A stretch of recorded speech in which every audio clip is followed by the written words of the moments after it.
Lucy worked as a librarian and loved her job very much. One day, a handsome guy whose name was Rob came to her library. They had a brief conversation and he left 10 minutes later. Then, Lucy went to the reading room and noticed that the most expensive book was missing. Oh no! She asked 3 visitors, "What were you doing during the last 10 minutes?" Rosie said that she had been doing her homework. Rick said, "I was in the restroom when the theft happened." And Violet was looking through architecture magazines for her art project. Who stole the book?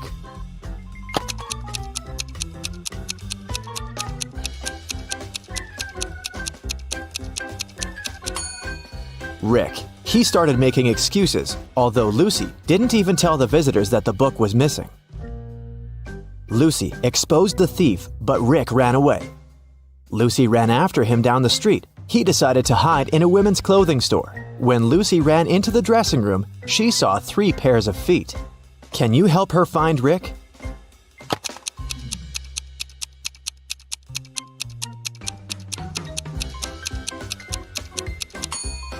These feet are too big, and Rick's blue coat is on the floor. When Lucy caught Rick, he promised to return the book if she managed to crack his riddle. "I'm easy to waste, and I'm unstoppable. What am I?" A few minutes later, Lucy gave him her answer. Rick threw the book into her hands and ran away. What did she say?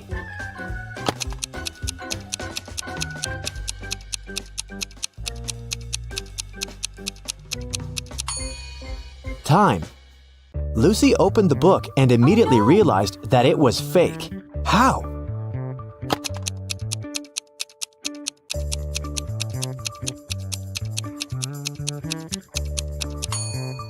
Take a look at the color and quality of the paper. It's white, while the original book was very old, and the paper was yellowish. Lucy came to the police station to tell them about the theft. She met 3 uniformed police officers, but one of them was a fake. Who?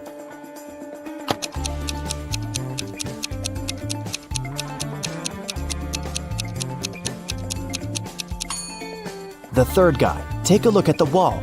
His portrait hangs on the board with wanted criminals. The police officers promised Lucy to start an investigation as soon as they take care of more serious crimes. But Lucy didn't want to waste time. She decided to do her own research.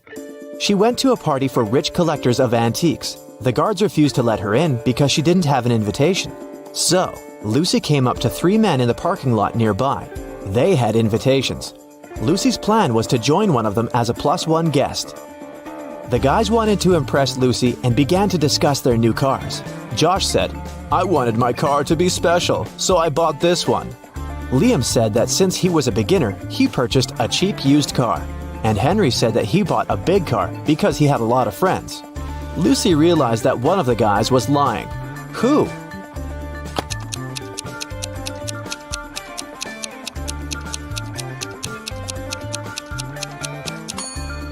Josh. The logo on his car key doesn't match the logo on his car. The guard recognized Lucy and refused to let her in again. But she didn't give up and walked around the building. She noticed a metal door. It was locked and required a 16-digit code. She found this note next to the door. 328541. Can you help Lucy crack the code?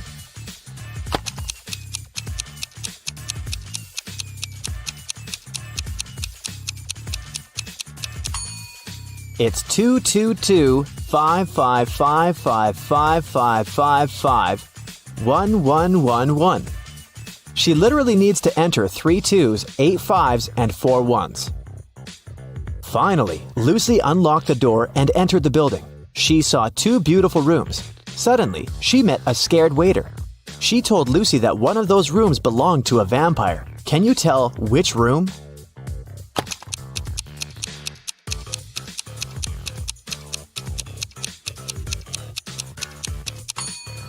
This one. It has no windows at all. The party was awesome, great music and amazing people, but there was a thief among the guests. Can you guess who it was?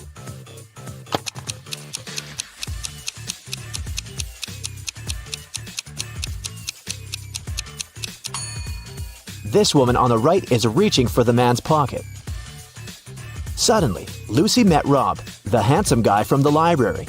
He invited her to dance. Lucy said, "Okay, but first you have to crack my riddle. No matter how little or how much you use me, you can change me every month. What am I?" A few seconds later, Lucy and Rob were dancing together in the middle of the dance floor. So what did Rob answer?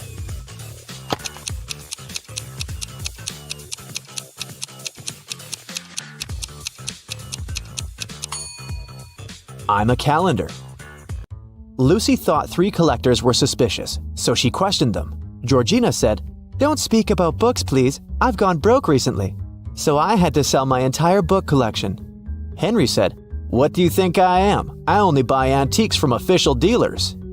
And Victor said, "I fell in love with high technologies and got rid of all antiques in my house. Old stuff makes me sick." Who's lying?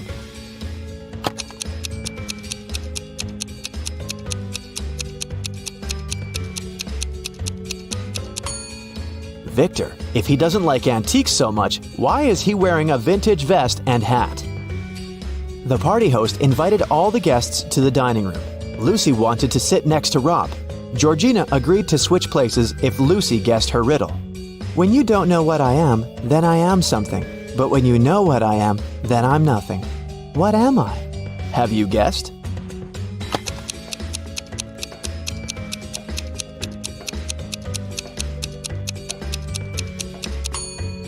It's a riddle. Waiters brought many dishes with delicious food. Suddenly, one lady exclaimed, "I've lost my diamond earring. Can you help her find it?"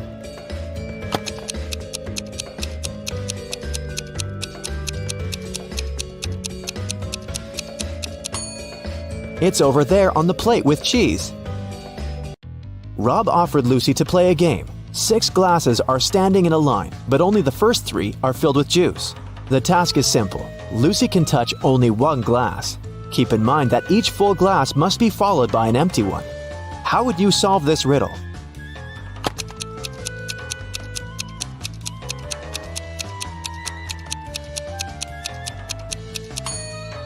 Take the second glass and pour the juice from it into the 5th glass. When the waiters served dessert and coffee, Lucy offered Rob this riddle.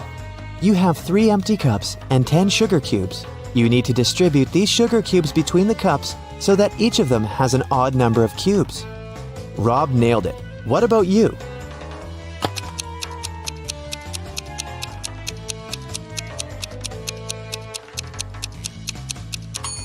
You should put 3 cubes in the first cup, then put the second cup into the third cup, and put all the remaining 7 cubes inside. Now you have 2 cups, and each of them contains an odd number of sugar cubes. Lucy went to the ladies' room. Suddenly, she felt overwhelming weakness and fell asleep. Lucy woke up in a strange room without windows. There was no one else around. She could see only one exit, the door. But there were huge electric saws spinning in front of this door and blocking her path. Luckily, she found a control panel on the wall, but it was really confusing. One switch turned off the electric saws. One speeded them up, and one turned on rock music. One wrong move, and Lucy will stay in this room forever. Which switch should Lucy press to stop the electric saws?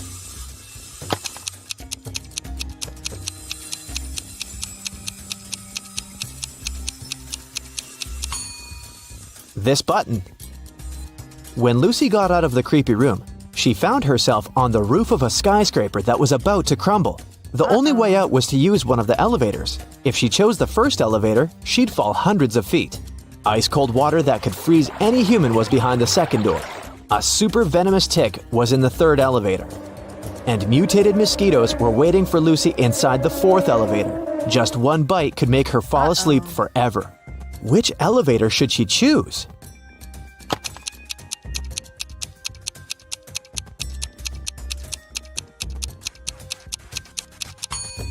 The 3rd elevator. Even though the tick is venomous, she can easily crush it because it's small. When Lucy got out of the building, she saw a group of firefighters. She spotted a fake one among them immediately. Can you see him too?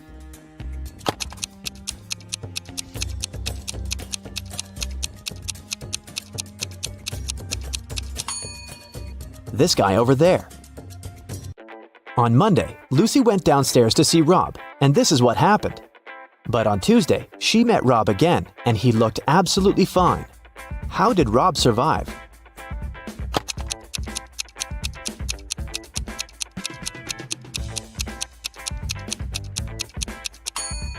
He's an actor. They were shooting a movie. There's a shadow of a camera in the lower right corner. It was Lucy's first day off, and she went for a walk in the park, but suddenly she received a text message from Rob. He asked her to meet him in the library. She used a car-sharing app to get to the meeting spot, but the car refused to start. It demanded a password to make sure Lucy wasn't a robot. Lucy didn't know what to do, but the system gave her a hint. Soft, hairy, from door to door. I am the pet that always stays on the floor. Have you guessed the password?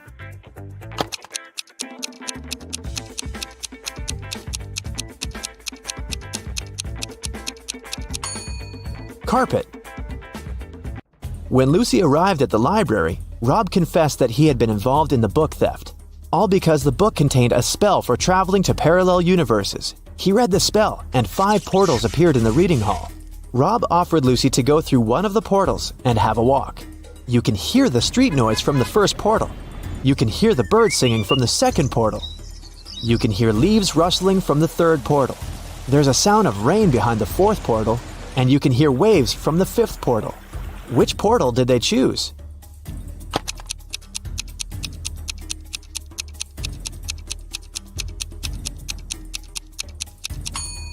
The 3rd one. The only footprints on the floor lead to this portal. Rob and Lucy found themselves in front of a swamp.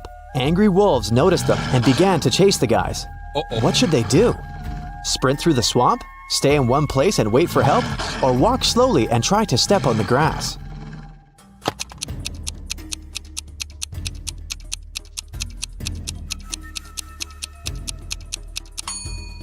Running is a bad idea. They'll immediately get pulled into the swamp.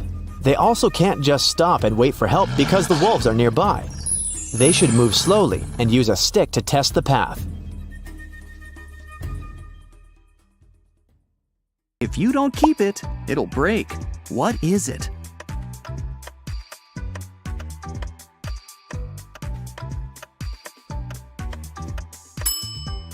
It's a promise. Susan was asked to describe her sons.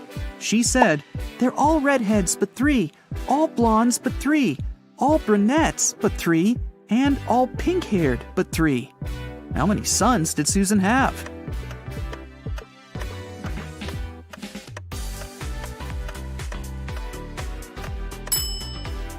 The answer is 4. 1 redhead, 1 pink-haired, 1 brunette, and 1 blonde. Lisa was a famous top model. She was found unconscious in her dressing room during a photo shoot and taken to a hospital. Doctors said she had a severe allergic reaction, but when Lisa came to herself, she insisted she hadn't eaten anything all day. The model's manager was very concerned and interrogated everyone who had been around Lisa. The stylist said she had applied Lisa's makeup and, indeed, hadn't seen her eating anything.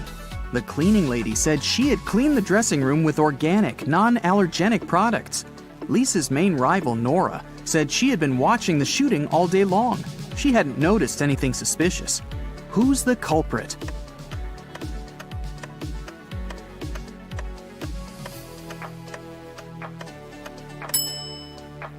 It was the stylist. Lipstick was the only thing Lisa could have swallowed that day.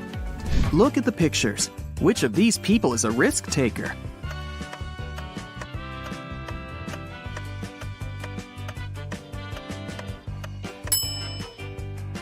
The girl is risking less. She's sitting on the 2nd floor, and there's a pool below. The guy is risking more. The building he's sitting on is taller. You can see clouds and planes in the sky. What food can you never cheer up?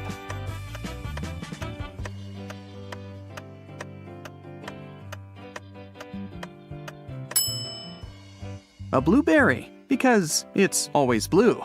Haha. Okay, let's move on. There are 5 lemons in a bowl. You take away 3 of them. How many lemons do you have now?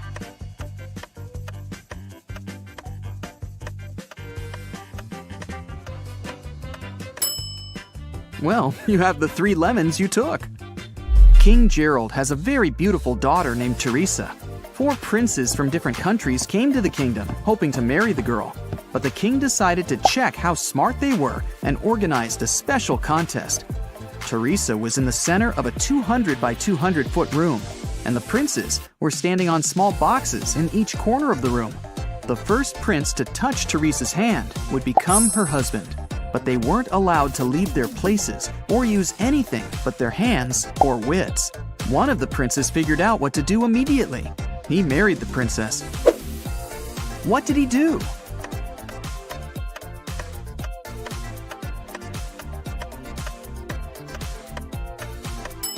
He just asked Teresa to come over and touched her hand. You can easily find me on Earth, Mars, Mercury, and even Jupiter, but you'll never find me on the Moon, Venus, or Pluto. What am I?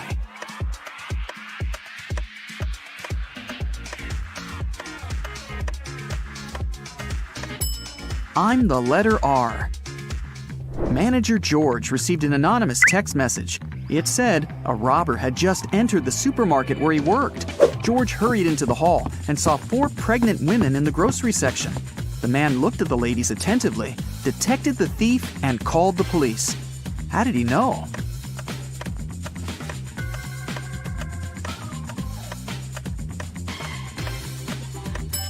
The woman on the right is the only one who doesn't have a shopping basket or cart. She's putting groceries inside her fake belly. Imagine that you're in a room with no windows and no doors. How can you get out?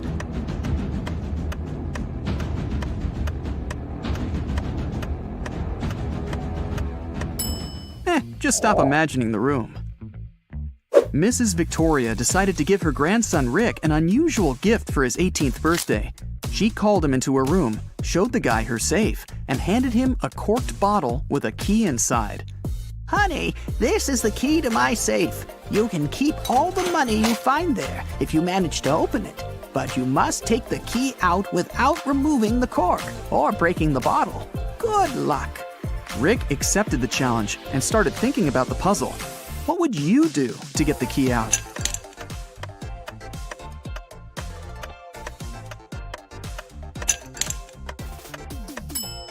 Push the cork into the bottle, and you'll easily get the key. Look at the picture. What's wrong here?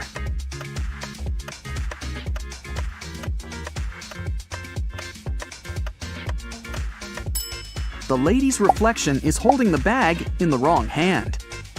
Amy had a crush on her neighbor. She went to the local witch, Sally, to ask for her help. Sally said she would make a purple love potion. On the night of the full moon, Sally took a sheet of paper with her granny's love potion recipe. She mixed all the ingredients except for the last one. Suddenly, a gust of wind threw the recipe into the fireplace. Sally was desperate. She didn't remember the name of the last ingredient, but she still knew for sure that the potion should be purple. Help Sally finish her work.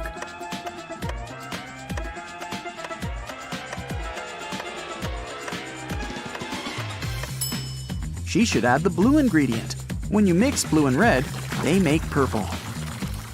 Harry and 3 other video bloggers traveled to a creepy canyon. They wanted to make a video about this mysterious place. They had been filming all day long. In the evening, they gathered around the fire, but it started to rain and everyone went to sleep in their tents. In the morning, Harry woke up, left his tent, and headed to the big bag with food to grab something for breakfast. That's when he discovered that all the food was gone. Harry got angry. He woke everyone up and interrogated the members of his team. Fred said he'd been looking at the starry sky all night. Jane said she'd been trying to catch a Wi-Fi signal to have a video chat with her boyfriend. And Sam said he'd been sleeping. Who is lying?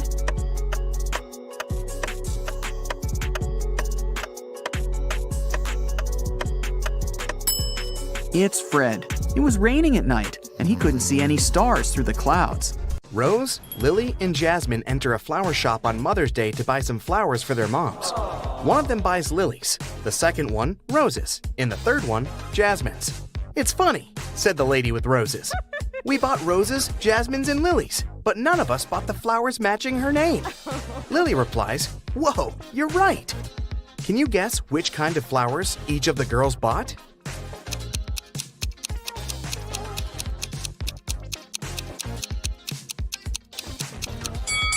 We know that the lady who bought the roses isn't Rose, and she's not Lily either, because Lily replied to her words. So Jasmine bought roses, Rose bought lilies, and Lily bought jasmines. Bob also bought some flowers for his wife. All of the flowers he has are orchids, except 2. All of the flowers he has are hibiscuses, except 2. And all of the flowers he has are roses, except 2. Can you guess how many flowers Bob has?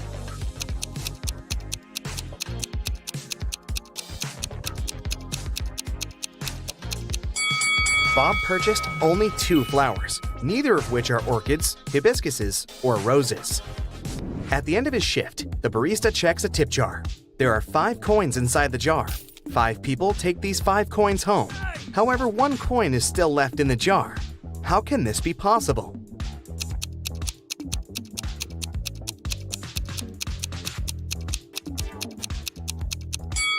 Simple. The last person took the jar along with the coin.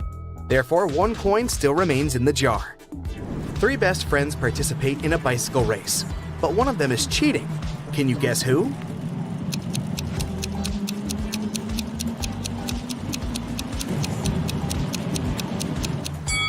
The person in the middle. She rides an electric bike. 4 people wake up on a deserted island. In a while, they get really hungry and go for a walk to find some food. Amy finds a bush with berries. Peter finds a closed can of beans. Fred finds this beautiful apple tree. And Nina discovers a hive full of honey. Only one of these options is safe. Can you decide which one?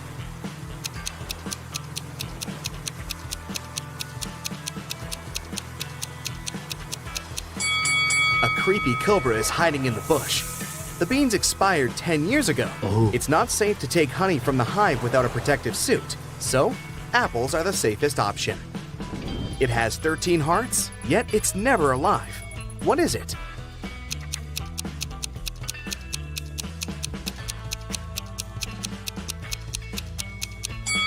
A pack of cards. I have 3 eyes and all are in a straight line. When my red eye opens, everything freezes. What am I?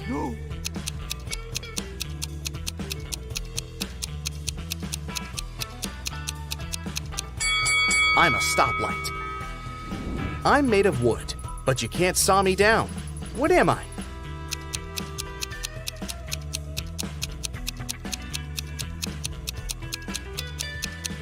I'm sawdust. Wendy is trapped in a creepy castle. It has only 2 possible exits. The first door leads to a room constructed from magnifying glass. The blazing hot sun instantly fries anyone who enters. And there's a fire-breathing dragon waiting behind the second door. Can you help Wendy escape?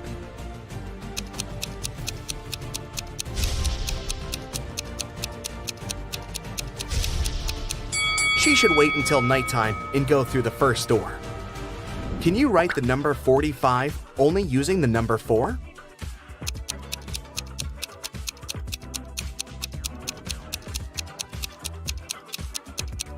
Here's the correct way. Tim lives in an apartment building. He comes home in the evening and finds out that his car is wrecked. He also sees 3 neighbors standing nearby. Tim wants to find out who's guilty, so he questions them. Henry replies, "I was just skating around the block. I didn't touch your car." Will says, "I was playing basketball with my friends." And Shelley replies, "I've spent all day working in the coffee shop on the first floor of our building." Can you spot the liar?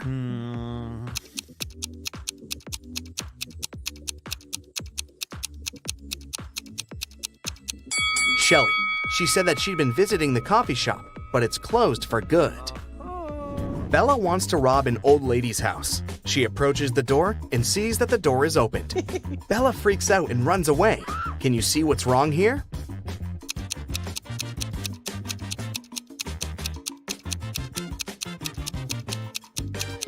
There's no hole for a key. There's a 5-letter word that has 3 consonants, and they are all the same. Also, the word has 2 different vowels. There's something wrong associated with this word. Can you guess it?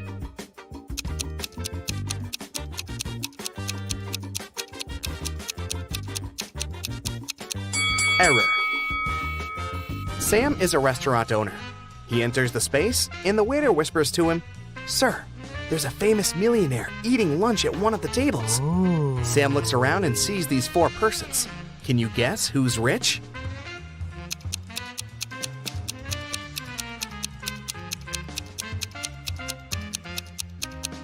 The first guy is wearing a fake Nike hoodie. This elegant woman has a fake Gucci bag. The third person is wearing torn shoes. And this lady is holding the keys from the brand new Ferrari parked behind the window. So, she's definitely not poor. Take a look at these 9 letters. Can you form a 9-letter word using these letters? Don't forget to use each letter.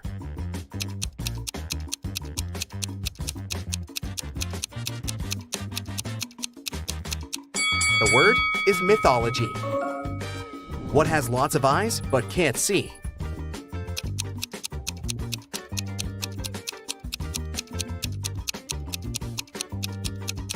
The correct answer is a potato.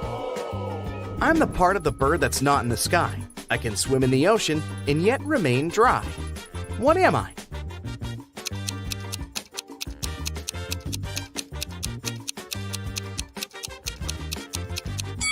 I'm a shadow. An electric train is traveling southwest at 95 miles per hour, and the wind is blowing northeast at 95 miles per hour. Can you guess which direction the smoke blows?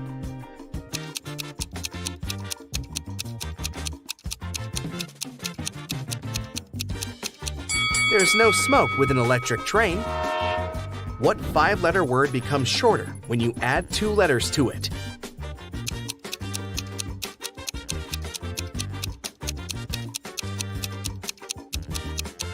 The correct answer is short. The more of me here, the less you see. What am I?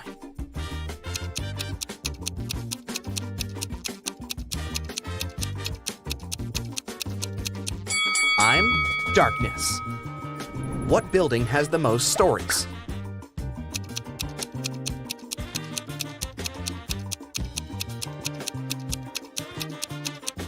Library, of course. Bob gets lost in the gym. He's wandering around and finds 3 doors leading outside. There are dangerous lions behind the first door. There's a giant pterodactyl breathing fire behind the second door. And behind the third door, there's a tank with hungry sharks. Nobody can cross this tank and stay alive. Which door should Bob choose to survive?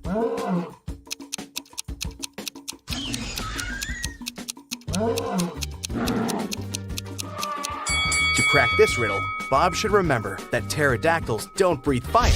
That's what dragons do. Also, pterodactyls went extinct many millions of years ago, so Bob should choose the second door. I'm tall when I'm young, and I'm short when I'm old. What am I?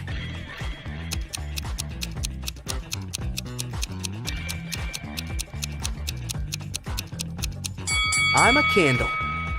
There's a 1-story house in which everything is pink. Pink walls, pink doors, pink furniture. Can you guess the color of the stairs?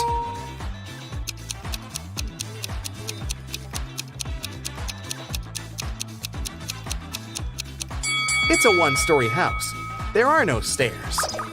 I'm taken from a mine and shut up in a wooden case from which I'm never released. And yet I'm used by almost everybody. What am I?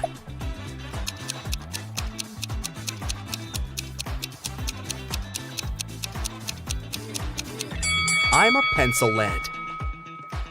Miss Smith is a billionaire. She has 3 people living in her house with her.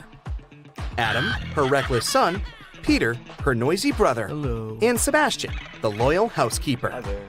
One day, Miss Smith finds this message written on her calendar. Can you help her spot the betrayer?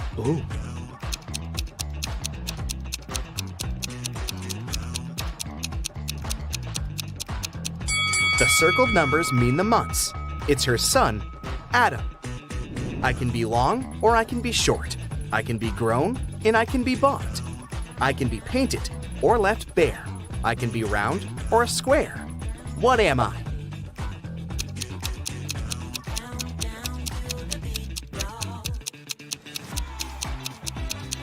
I'm your fingernails. Danny is a famous vampire hunter. He gets an invitation to a small town. There's a vampire living in this town, but nobody can catch this dangerous creature. Danny decides to look in the local restaurant. He asks the staff to show him security camera archives to check among the restaurant visitors over the years, and soon identifies the vampire. Who's the vampire?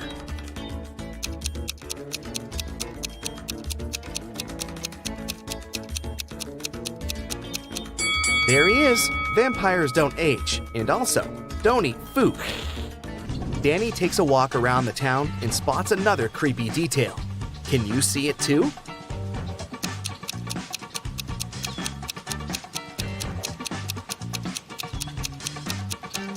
There's a zombie hiding over there.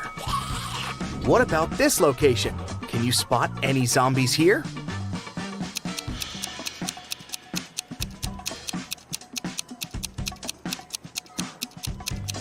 Hello, great job. Can you count the number of triangles in the given picture?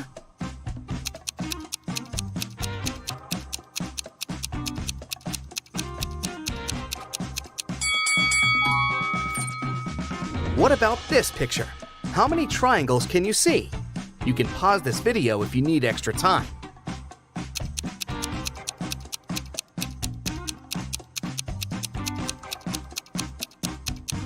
There are 104 triangles in this picture. Yo, Sherlock, are you ready for some more detective challenges? Well, grab your pipe and let's go. Yeah. Successful businessman Jeff walked into his home office one day and realized that his safe was open and the money and documents were gone. He immediately called the police. When the detective arrived, she found out that everyone in the house had an alibi. Amy, Jeff's wife, said she had been working out at the gym that morning. The cleaner answered that she had been cleaning the basement and hadn't heard anything. And the cook told the detective he had been in the kitchen all day preparing meals and had never left it. The detective immediately figured the case out. Can you do the same?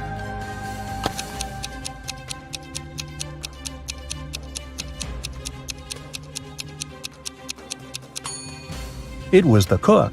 He said he had never left the kitchen, but look at his shoes. They're muddy. On a sunny morning, a traveler is wandering through the jungle. All of a sudden, the path splits up into 3 smaller roads. One leads to a dangerous marsh that swallows everything and everybody that gets there. The second road leads to vampire hunting grounds. And the third path will bring the traveler to an active volcano filled with red-hot lava. Which road is the safest?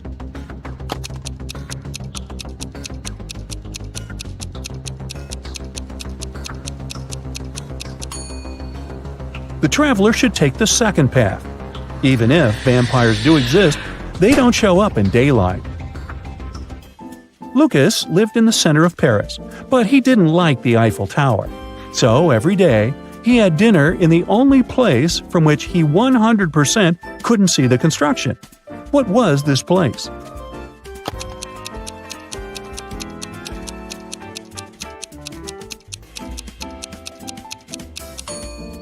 Lucas always had dinner in a restaurant at the top of the Eiffel Tower. The police got a call from a woman. She claimed to have heard some strange noise from the house next door. The police arrived and saw that the door to the basement was open. They went downstairs and saw 2 men. One of them shouted, "This man kidnapped me. I've been here for a week and have just managed to break free from the cuffs." The other man replied angrily, "You're lying. You are the kidnapper. I set myself free just minutes ago." The police checked the fingerprints all over the basement. Look at them and try to figure out which man is the kidnapper.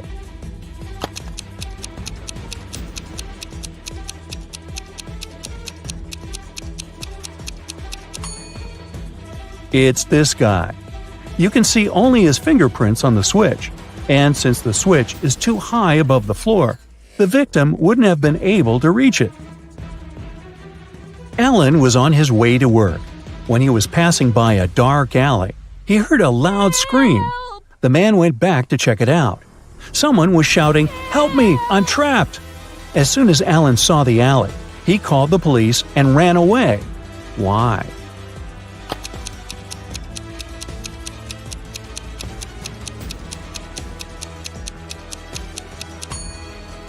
There are two sets of footprints going into the alley, but no footprints coming out. Tim worked on a large cruise ship. One day, the captain asked him to go to the hold to get some supplies. But as the man was walking down the ladder, it broke, and he fell to the floor of the hold. Try as he might, he couldn't get out. Sometime later, he discovered there was a hole in the side of the ship. More and more water was getting inside through this hole. How can Tim get out?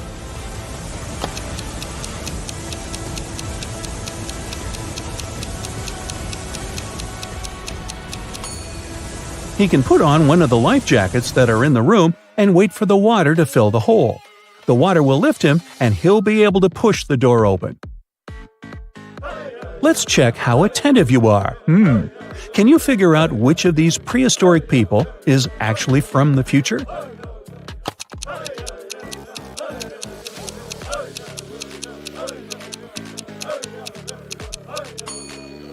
It's the girl frying that large piece of meat.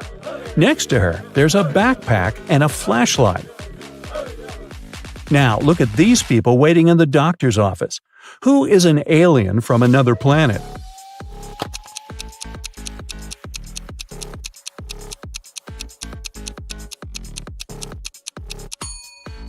It's this guy. Look at his bandage. It's soaked in some liquid, or is it blood? And it's blue. How about these people working in the garden? Can you spot a space traveler?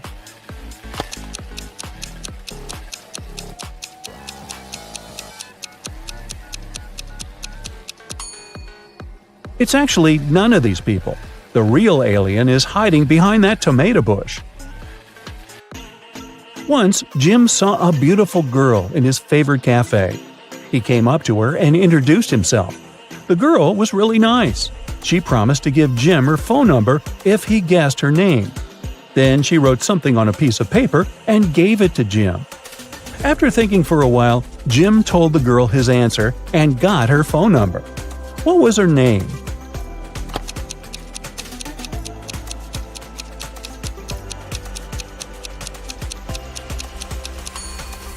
Eve, because December 31st is New Year's Eve. Rob works as a mechanic in his own garage. One afternoon, he went out to get some supplies. When he came back, he noticed someone had been to his office. The intruder tried to put everything back the way it had been before, but they forgot some small details. Can you spot them?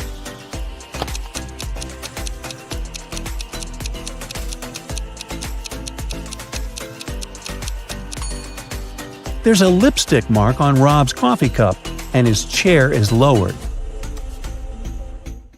Mrs. Ruth was heading home after buying ingredients for her burger party. Suddenly, she saw someone running towards her.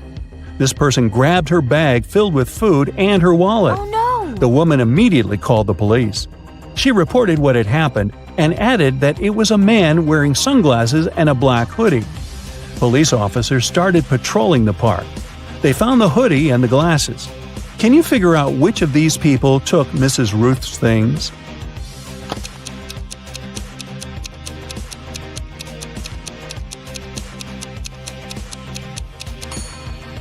It's the one with the dog. The animal can smell the meat the man's holding and is waiting for a treat. Chris went on a boat trip to explore marine life. While sailing, he saw a storm coming. The man needed to get out of the water immediately. There were 3 islands in front of him, but only one was safe. The first island was filled with venomous spiders. The waters around the second island were swarming with sharks. And the third island was littered with white bones. Which place should Chris opt for?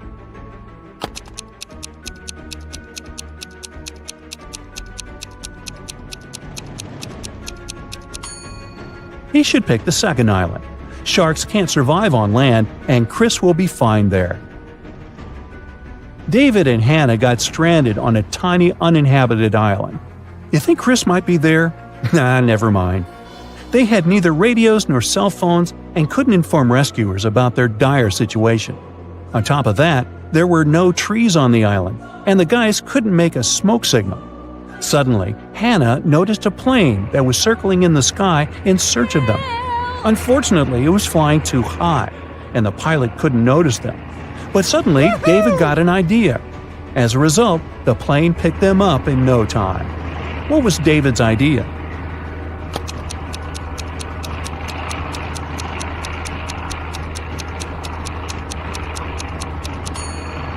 David and Hannah used stones to lay out the letters SOS on the sand. A Michelin chef called the police to report that someone had hit him on the head. He came around in the storage room. The detectives narrowed it down to 3 suspects working in the restaurant.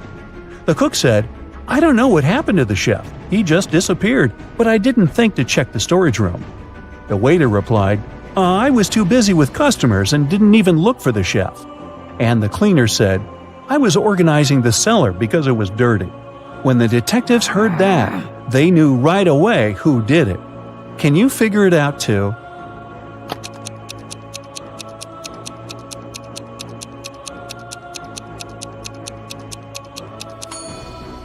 It was the cook.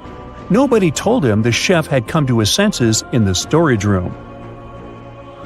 Can you crack this rebus puzzle?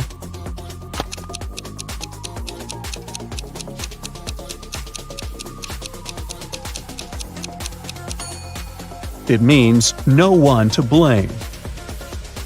How about this one?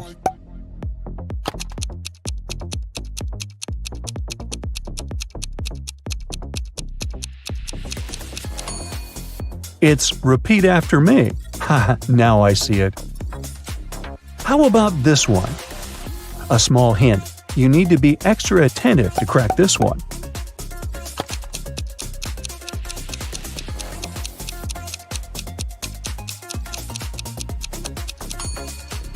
That's I'm missing you.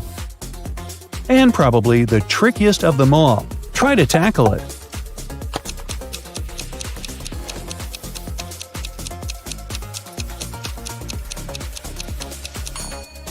That's a backward glance. Ouch. Grace has 7 sons, and each of them has a sister. How many children does Grace have in total?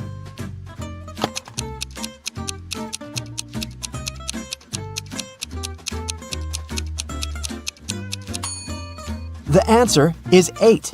I bet all the sons have the same sister, so 7 sons plus 1 sister equals 8 children. Stephen's family was away this weekend, but he was found unconscious outside his mansion. Investigators had 3 main suspects. All of them were in the house when it happened. The first person was Maya, but she claimed to be innocent. "I was cleaning the house in the morning and I took a nap in the afternoon," she told the investigators. John, the butler, said, "I was told to check the food inventory in the afternoon." And the last person to be interrogated was James, the driver. He claimed he'd been far away from the house that day. "I was driving the boss's children to a garden party." Which of these people do you think is guilty?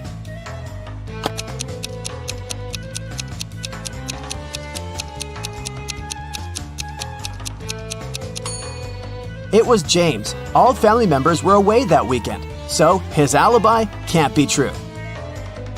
What English word has the same pronunciation even after you take away 2 of its 3 letters?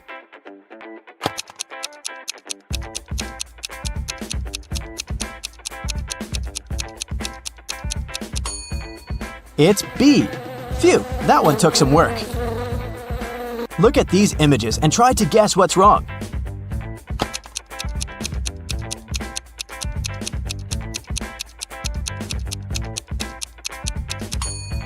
Duh! In the last picture, the woman is trying to eat soup with a fork. Like that would work. On a lazy Sunday afternoon, 7 friends decided to go to the mall. Esme, Evelyn, and Elise grabbed a cup of coffee each, while Ava, Ella, and Emma decided to drink some refreshing soda. Using this logic, can you figure out if Esther chose to drink coffee or soda?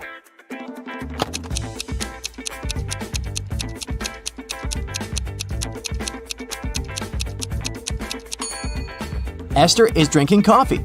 The secret is in the girl's name. Esme, Evelyn, Elise, and Esther all have 2 letters E in their names, just like the word coffee. There were 4 pears in the basket and 4 people in the room. Each person took 1 pear. In the end, there was still 1 pear left in the basket. How is that possible?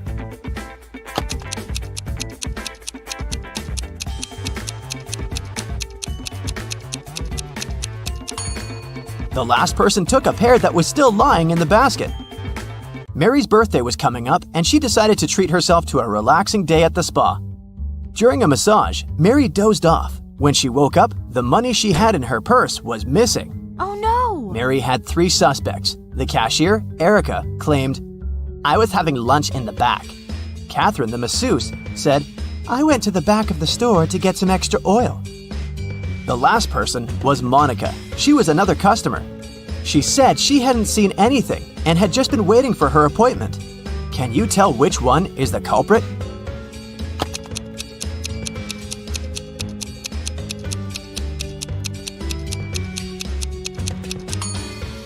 The thief is Catherine.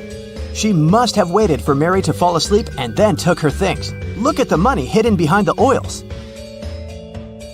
Hey, it's time for a hair appointment to trim those split ends. But in this scenario, there are only 2 hairdressers in town who can cut your hair. This guy or this girl. Which one should you choose?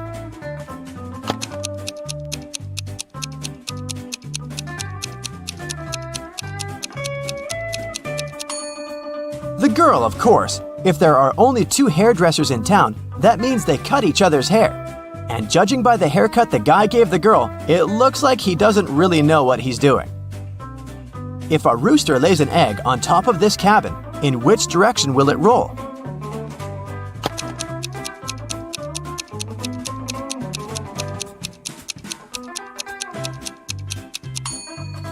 Aha! Roosters don't lay eggs, so it wouldn't roll anywhere. The shopkeeper of an expensive skincare store called the police because someone had robbed his business. He didn't notice the culprit, but according to the security camera footage, there were 3 customers in the store at the time of the robbery. Police officers questioned each of them. Michael said he'd been buying some stuff for his pets. The second suspect, Kayla, was looking for ointments and some aloe vera gel. The last person, Rachel, told the interrogators she'd been busy looking for lotions. Can you tell who's lying?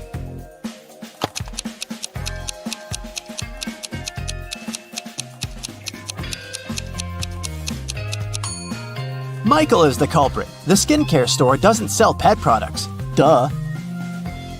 Peter is a rich man who owns a lot of expensive jewelry. One day, he woke up and noticed that all of it had been stolen. Uh-oh. He called a private detective to solve this case. Peter's wife Carla was the first one to be interrogated. "I was showering at the time," she said nervously. Bianca, the housekeeper who had been working for the family for years, was not in the house. She said, "I was cleaning the garage." The last suspect was Barb, the house chef. "I was making lunch for the family," she told the detective. Can you tell who stole the jewelry?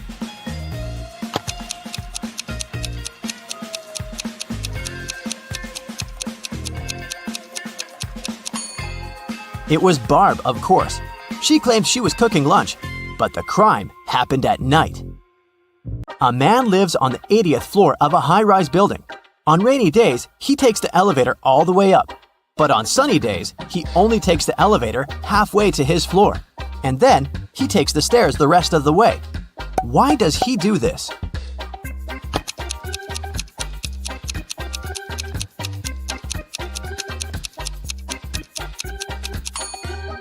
Well, my friends, it so happens that the man is short. Normally, he can only reach the 40th floor button. But on rainy days, he manages to push the 80th floor button with the help of his umbrella handle. Genius, huh? On a rainy day, Miranda decided to work from home. At one point, she went to the bathroom. But when she got back, she noticed that her cell phone and money had been stolen right in her own house during the day. There were 3 people in the house at the time. Her sister Beth claimed it wasn't her. "I was still asleep at the time because I'd gone to bed late yesterday." Her other sister Anna said she'd been taking a stroll in the garden when it had happened. "I was watching the night-scented orchid bloom." And lastly, there was Josh, Miranda's boyfriend. "I've just got home for lunch," he said. What do you think?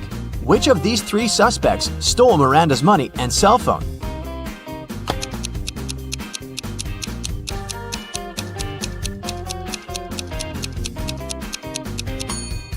Anna is the culprit, of course.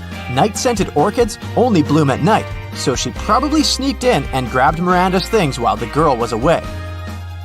A farmer rode into the village on Monday. He stayed in the village for 4 days and rode out on Monday. How is that possible?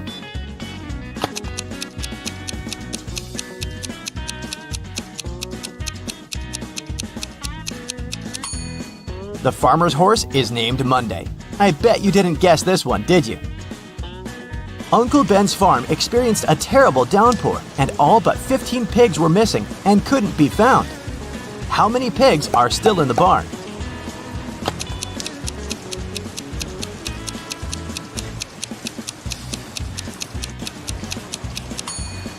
If you said 15, you got it right. So, there are 3 important rooms in a house. The first one is a library full of rare books. The second room stores piles of money and gold. And the third room has boxes full of expensive jewelry in it. In case of a fire emergency, in which room will the police try to extinguish the fire first?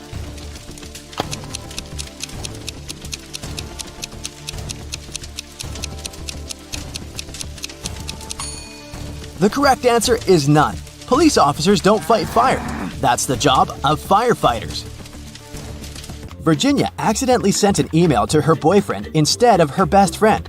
She didn't want her partner to see it, so she took his laptop while he was sleeping and tried to delete the message. The laptop required a password to unlock. Luckily, there was a post-it with a hint. History, 3. Music, 5. Book, 2, 3, 1. Yellow, 1. What's the passcode?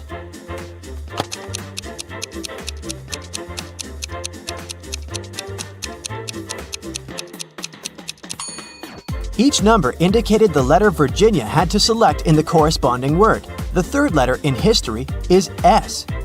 The fifth letter in music is C. The second, third, and first letters in book are O, O, and B. And the first letter in yellow is Y. The password is Scooby. That's all for today, folks. Hope your brain is good and functioning after all these sharp riddles. See you next time! Esme got lost in the forest again. This time, it didn't take her long to find at least the old witch's house. She petted the cat and asked if the witch could help her get out of the forest again. The witch agreed, but on one condition. Esme had to solve her riddle. If she succeeded, the witch would send her home, and if she failed, Esme would stay with the witch and the cat forever. Esme had to agree. The witch gave her 3 sticks and asked her to turn them into 6 without breaking any. Esme managed to do the task. How?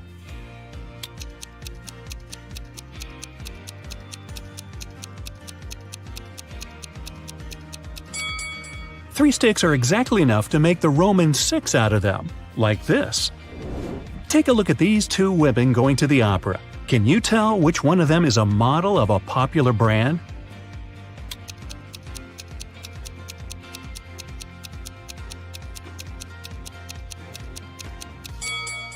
Both women have Louis Vuitton bags, but take a closer look at the logos.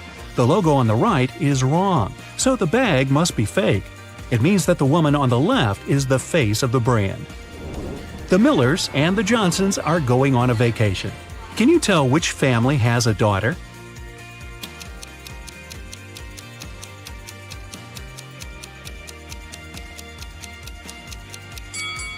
Take a closer look at their suitcases.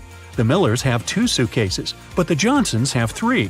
The extra one must be their daughter's, who's probably just left for a while. Let's move to Norway. After the Christmas break, 2 twin sisters, Alicia and Ada, came to visit their mother. However, one of the sisters has a boyfriend from Thailand who she visited right before her mother. Can you tell which one?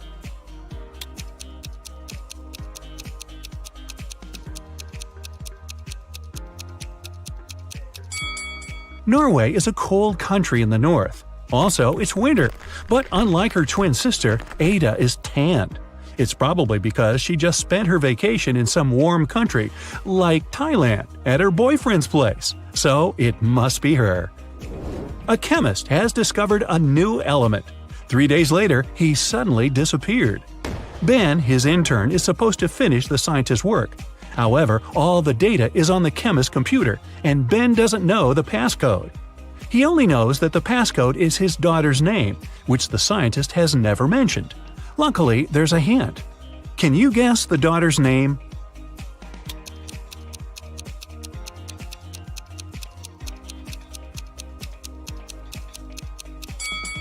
Her father is a chemist, so the key must be something related to chemistry. How about the periodic table? The 9th element is fluorine, which is F. The 53rd element is iodine, and that's I. Then there's 8, which is oxygen, or O. And the 11th element is sodium, which is Na. So the daughter's name is Fiona, and that's the password. Mr. and Mrs. Murphy are having a walk in a park with 3 girls, Adeline, Kaylee, and Sienna. 2 of them are their nieces, and the other one is their daughter. Can you tell which girl is the daughter?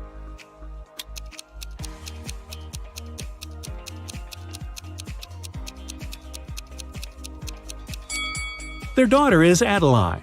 Look, both Mr. and Mrs. Murphy have blue eyes. It means that their daughter can only have blue eyes too. Adeline is the only girl with blue eyes. 3 girls, May, Reagan, and Tessa, came to a private party and said that they're world-famous top models. However, 2 of them lied. Can you guess which one of them told the truth and is really a famous top model?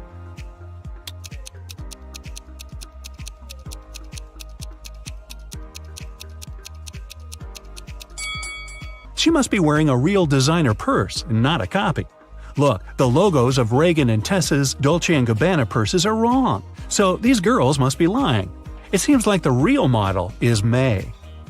Gabriel noticed a beautiful woman in a park and came up to meet her. They talked for hours and, among other things, he learned that she's a music teacher, has 3 siblings and a niece. Gabriel asked her out on a date, but the woman said she'd only agree if he guessed the name of her niece. Gabriel says it's impossible and asked for a hint. The woman said just 2 words, 3, 6. Can you help Gabriel guess the name?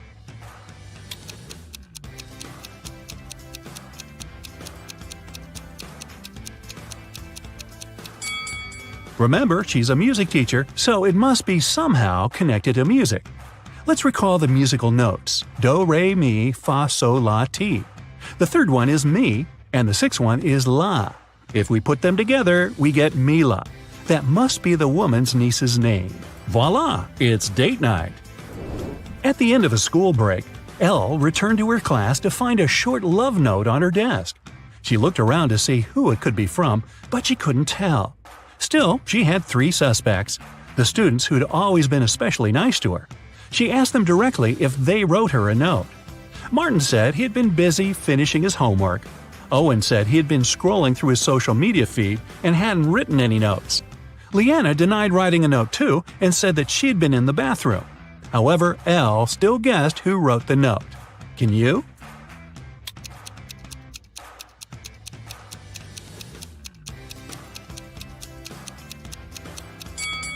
Look, Leanna's hands are covered in ink. If she really was in the bathroom, her hands would be clean. So she must be lying, and she must be the one who wrote that note. Hey, don't be shy. After a summer break, all students returned to school. 4 friends started to talk about what they had been doing all summer. It turned out that all of them had been traveling. Addison said she and her family had taken a trip to Moldova to visit her grandma. Ash said he and his girlfriend had spent the whole 2 months in Venezuela. Joshua said he'd visited Narnia, and Kira had been to several Asian countries. However, one of the friends actually stayed at home the whole time. Can you tell who?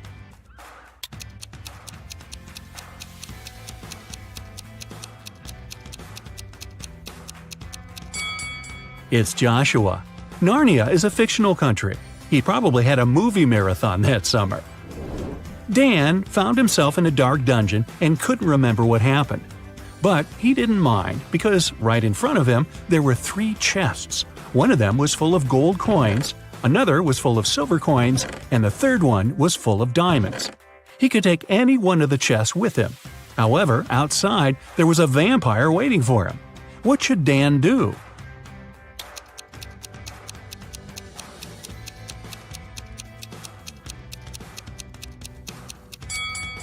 Dan should take the chest with the silver coins. Vampires are afraid of silver, so he'd be able to walk past the vampire.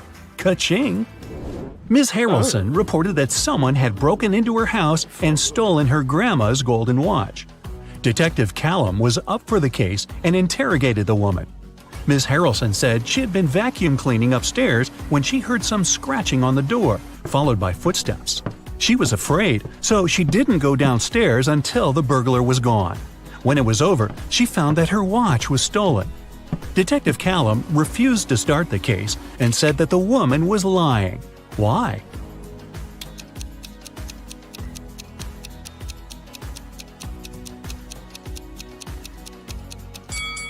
Ms. Harrelson said that she had been vacuum cleaning when she heard the noise.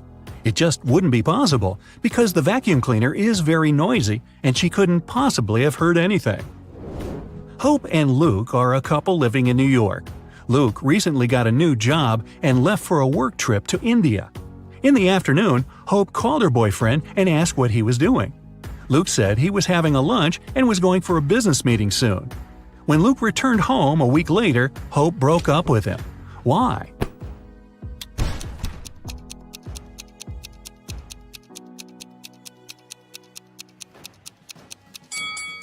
When it's afternoon in New York, it's night in India. However, Luke said he had been having a lunch and going for a meeting after. People don't do this at night. He lied. He probably hadn't even been in India. Austin got locked in the room that was going to explode in 1 minute. Been there, done that. There was a way out, but the door was locked and required a passcode. Take a look at the hint and guess what the passcode is.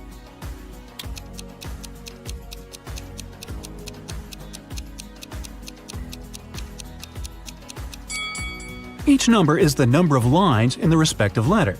There are 4 lines needed for an E and M, 2 for V, 2 for T, and 3 for Z. Following the same logic, the passcode is 1332. Good work! Sarah was in her hotel room when she heard a knock on the door. When she looked through the peephole, she saw a man standing outside. "Sorry for bothering you. I'm the hotel manager," he said. "Our database has crashed, and I need to recheck some information." Sarah said she would be back in a moment, got away from the door, and called the hotel security. She said there is a man trying to rob her. How did she know?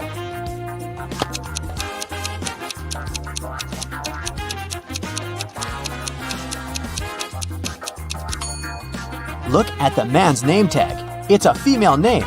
He's not the real hotel manager. When Anna got to school, she noticed that her friend Joan was very upset. It was just the beginning of the day, but someone had already stolen her backpack. Joan left the classroom to go to the bathroom, and at that moment, someone must have got inside and stolen her things. Anna started her own investigation. Jenna from the robotics lab said she'd been fixing a robot that morning. Kate from the cheerleading squad had just begun her practice. And James said he'd spent 3 hours trying to solve a math problem and was now exhausted. Anna knew right away who had taken the backpack. Can you figure it out?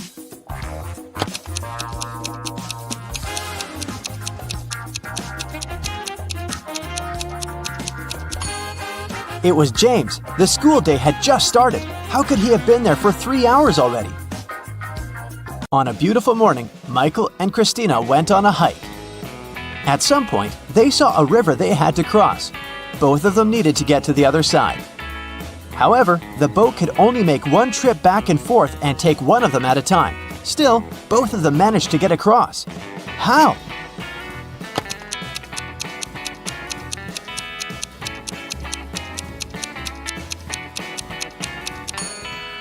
That's easy. They both went on a hike on the same day, but they weren't together, so they arrived at the river at the same time, but they were on the opposite banks. So after the boat took Christina to the other side of the river, Michael managed to get to the opposite bank too. At a party, there were 9 candies in a box. 9 people took 9 candies, but 1 candy was still in the box. How could that be possible?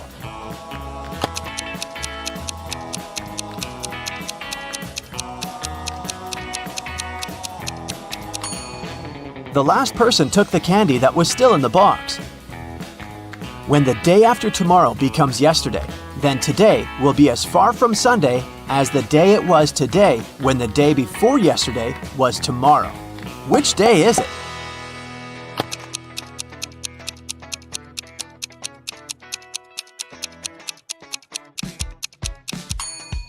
It's Sunday. Look, the day after tomorrow becomes yesterday on Wednesday. The day before yesterday was tomorrow on Thursday. And Wednesday and Thursday are equally far from Sunday. Susanna was walking down the street when she saw a dog. It looked like the dog had just run away, so she picked it up and started searching for its owner. She walked into a co-working space. There were 3 people there.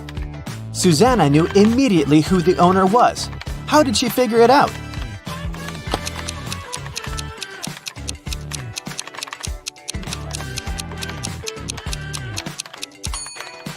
Look at the guy in the middle. He's sitting on top of a dog leash.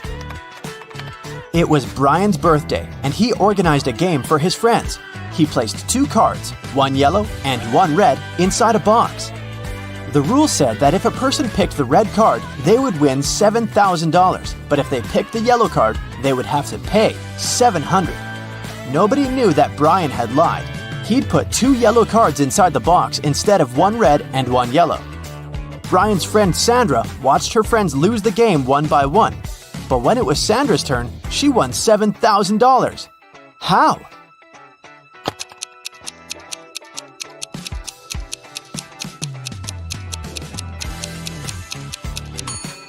When it was her turn, she picked one of the yellow cards, not showing it to anyone. Then, she picked the remaining card, which was also yellow, and showed it to her friends. Brian had to admit that the first card she'd drawn and hidden was red. Otherwise, all his friends would know he was a liar. Way to go, Sandra. Amy has to escape from a high-security room, but to do so, she has to solve a riddle. There are 2 strings in the room, and the only information she has is that each string takes exactly 1 hour to burn. She needs to time exactly 45 minutes with the help of the strings. How can she do it?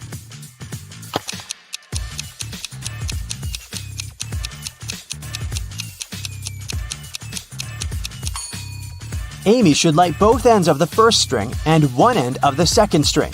In 30 minutes, the first string will burn completely since it'll burn twice faster with both ends on fire. Then, she should light the second end of the second string. At that time, the second string will have 30 minutes left to burn. But by lighting its other end, Amy will make it burn in 15 minutes. Voila! 45 minutes measured. On January 1st, Devin called the police to report a crime. He said he'd gone to his neighbor's New Year's Eve party the night before. And while he was away, someone broke into his house and stole his laptop and other valuables. When the police asked about the party, Devin said it had been great. There was good food and string lights were shining brightly and beautifully. Devin added that his neighbor could have been the one to steal his things. Maybe he snuck inside the house when Devin was at his place, having fun. The police officer went to interrogate Devin's neighbor, Tom. But as soon as Tom opened the door, the officer knew he wasn't guilty. Devin was lying. How did he understand this?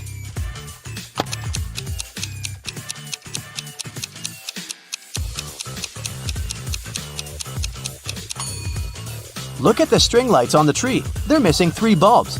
It means they couldn't be working the night before. Devin is lying. Matthew was on an expedition to the South Pole.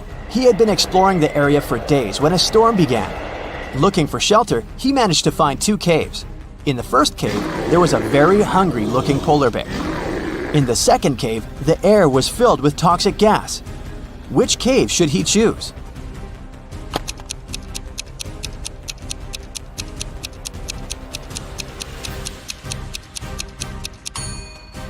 The first cave. Polar bears don't live at the South Pole.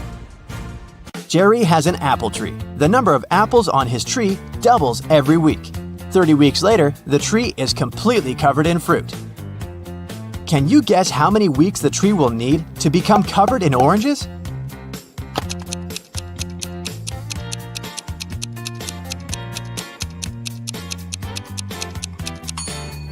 Oranges don't grow on apple trees, but if I asked you about apples, the answer would be 29 weeks, because, as we know, the number of apples doubles every week. Nobody has ever walked this way. What way is it?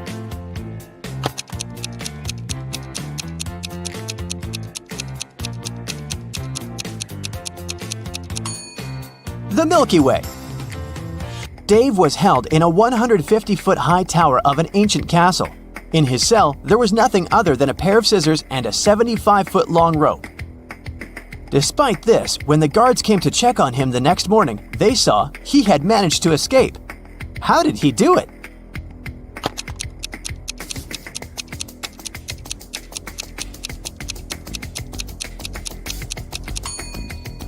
He cut the rope in the middle, but rather than cutting it across, he cut it along. Then, he tied both pieces of the rope together and safely got down to the ground.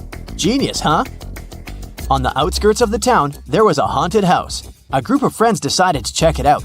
They went there at night, but as soon as they got there, one of the friends, John, refused to go inside and tried to stop the others. But they just laughed at him and went inside, leaving him behind. There were several terrible crashing sounds coming from the house. And then everything went still. John never saw his friends again.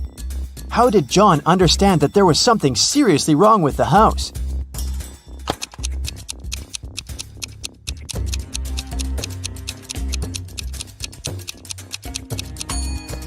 John was very attentive. He noticed that there were lots of footprints leading towards the house, but none going away. Rachel was in her office when security called her, saying there was a robber in the building and he was trying to escape. She ran to the elevators to get outside.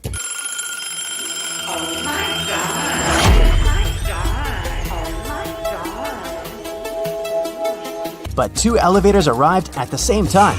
In each of them, there was a man that looked suspicious and could be the robber. How can Rachel understand which elevator is safe to take?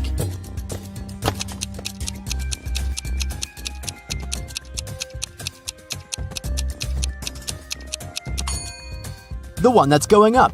If the robber is trying to get out of the building, his elevator will be going down. So Rachel should take the one going up.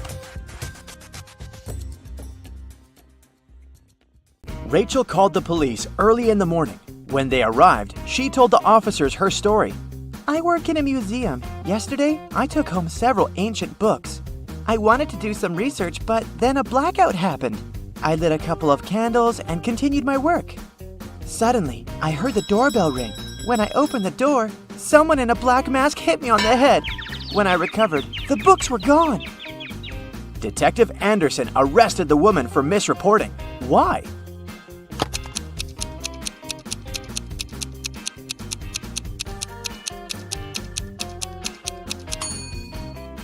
If there had been a blackout, the doorbell wouldn't have been working. After a bank had been robbed, the police found a bag with money in the park. It was lying among cacti. The police officers arrested 3 suspects. It didn't take long to figure out who the bank robber was. Do you know who it is?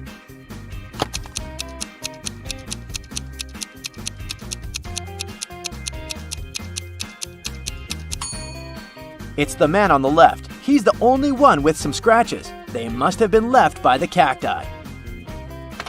Detective Brown stopped a man leaving a clothing store. The sales assistant claims you've stolen some expensive gloves.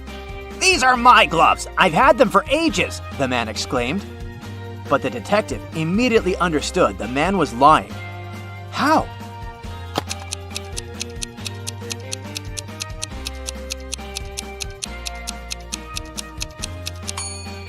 The man wouldn't be able to use these gloves. They're both for the same hand. A family with 2 teenagers went on vacation to the seaside.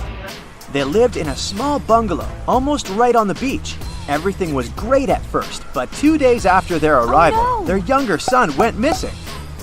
The police had 4 suspects. They invited the guy's family to look at them. Maybe they could recognize someone.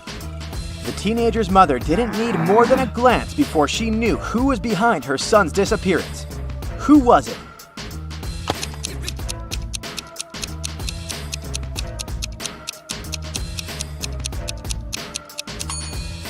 It's the man wearing the missing guy's baseball cap. Michael was going home from the gym when everything went black. When the guy came around, he found out that he was in a locked room. Next to the door, there was a computer with a keyboard. On the screen, there was a riddle. Michael had to type the correct answer and the door would open. The riddle went like this. It makes two people out of one. What is it? Michael typed the correct word and the door opened. He was free to go. What was the answer?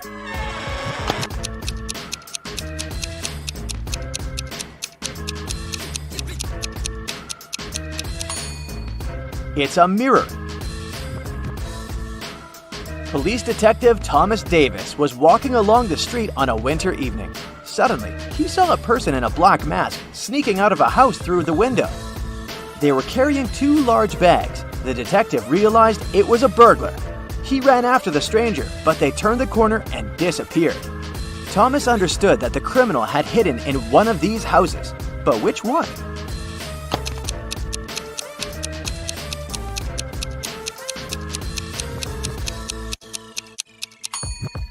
It can't be the house on the left. There are too many people inside. There are no footprints in the snow leading to the house on the right. It means no one has been there for quite some time, which leaves us with the house in the middle. Oliver was attacked in his apartment and taken to a hospital. The police had 4 suspects, all of them Oliver's neighbors. Amelia said she'd been walking in the park since early morning. Henry explained he'd been painting in his studio and had heard nothing. Jacob said he'd been repairing his car. Sophia answered she'd been taking a bath for the past 3 hours. Look at these people's hands and try to figure out who is lying.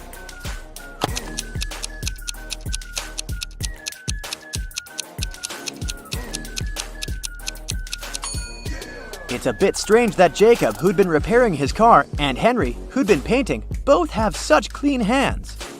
But they could have been wearing gloves. At the same time, Sophia's hands and fingers aren't wrinkled. But it would be a natural skin reaction after 3 hours in a bathtub. How many bricks does it take to complete a building?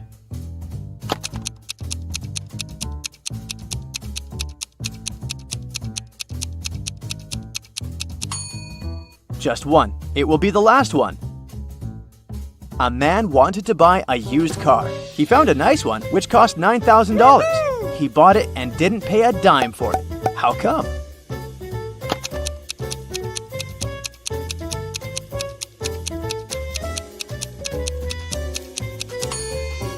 When paying $9,000, you don't need to spend dimes. Now let's check your math skills. How can you write 45 using only the number 4?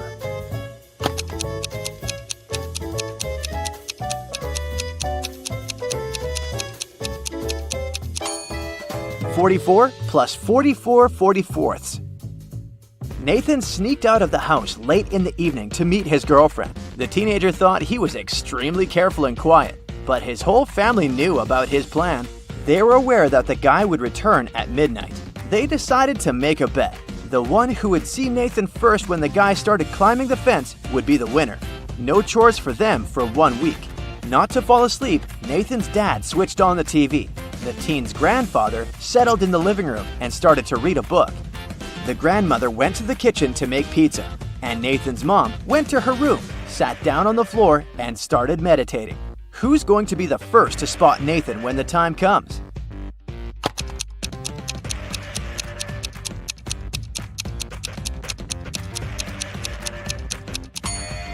Nathan's mom.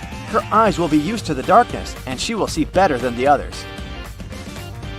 The CEO of a large company called the police. He was sure that one of his employees, Victoria, had stolen a memory card with secret information. She was going to sell it to the competitors.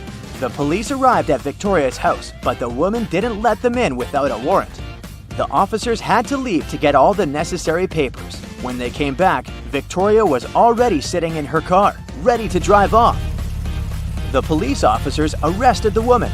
They searched her car and clothes, but found nothing. And then, when they were about to give up, one of the detectives realized where Victoria kept the memory card. Can you figure it out?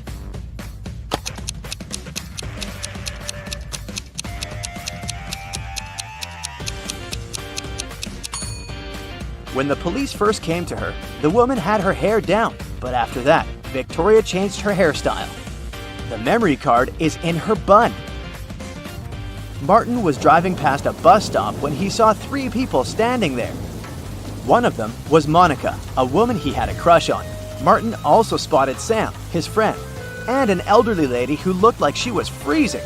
Unfortunately, Martin had a 2-seater car. What should he do?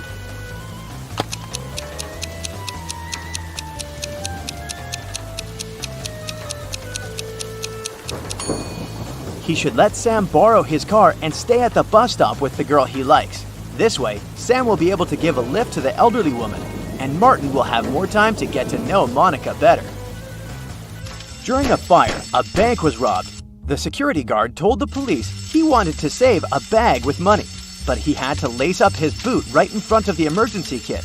At that moment, the door opened and hit him on the head. When he recovered, the money was missing.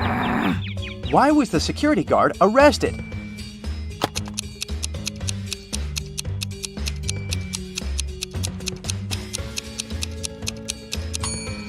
All emergency doors open outward. Detective Adams came to the park to have lunch in the sun, but his attention was drawn by 3 men running around a fountain. Each of them was shouting, "Thief! Catch the thief!" The detective was confused. Who was the real thief? That's why he just kept watching. After some time, the distance between the men shortened. Detective Adams immediately realized who the real thief was. Can you figure it out too?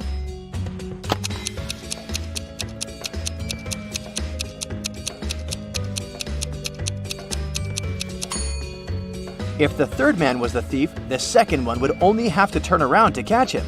The same goes for the second man, which means the man running in first is the criminal.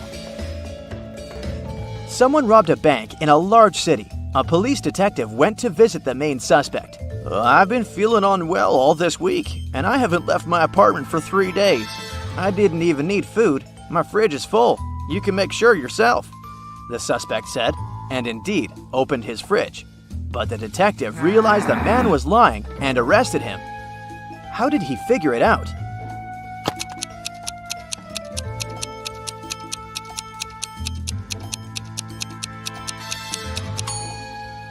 First of all, the bread on the table looks fresh. Plus, if the man had been staying inside for 3 days already, his fridge wouldn't be that full.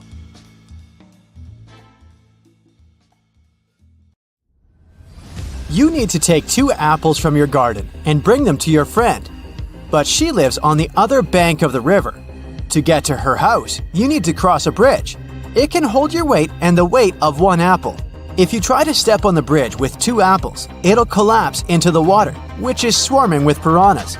What can you do to bring your friend 2 apples if you can only make 1 trip?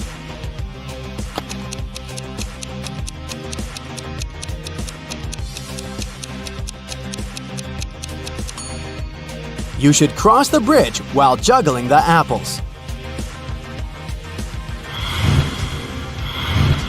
A billionaire's wife called the police at 8 a.m. on Sunday morning. She said she just found her husband unconscious in his study. A baseball bat was lying next to him on the floor. The police questioned everyone who lived in the house. The wife said she had been away, buying her husband a present for their 10th wedding anniversary. The driver said he had left the evening before. He went to his parents' house because they needed some help.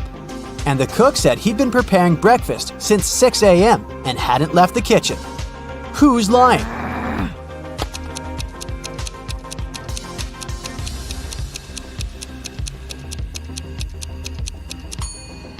The wife. Stores aren't likely to be open so early on Sunday morning.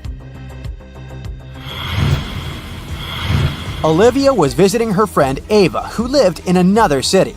In Ava's house, there was one room that was always locked, and Olivia wasn't allowed to enter that room. But she knew Ava kept the key for that room in her desk drawer. And one day, while her friend was away, Olivia took the key and unlocked the room. It was dark inside, so Olivia switched on the light. In the middle of the room, there was a table with a book lying on it. Suddenly, Olivia heard the front door open. She quickly switched off the light, locked the room, put the key back into the drawer, and pretended to be watching TV. Sometime later, Ava came up to her and asked, "Why did you enter the room that I asked you not to enter?" How did she understand Olivia had been to the room?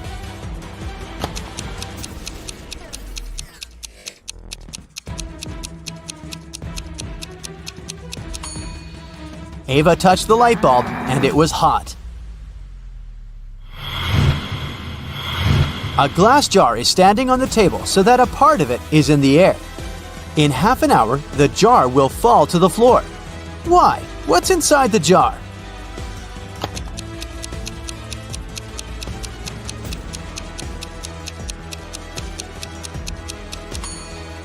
Inside the jar, there's some ice, but its weight is distributed in such a way that the jar is balanced. Once the ice melts and turns into water, the jar will fall. Susan worked in a clothing store that sold expensive designer items. One day, she discovered that someone had stolen a pair of pants. Look at the people who were inside at that time. Try to figure out who the thief is.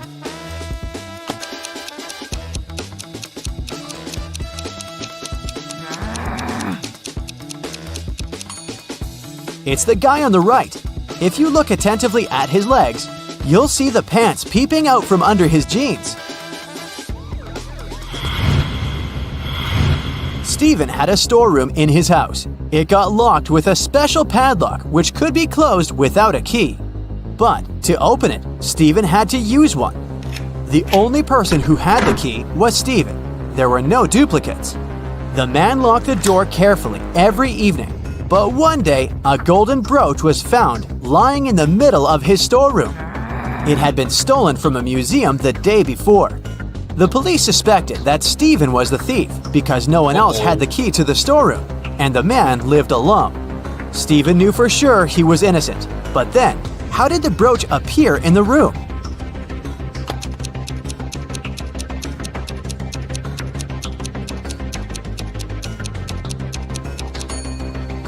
Stephen was obviously framed. While he was in the storeroom, the real criminal changed the padlock. Stephen didn't need the key to lock it.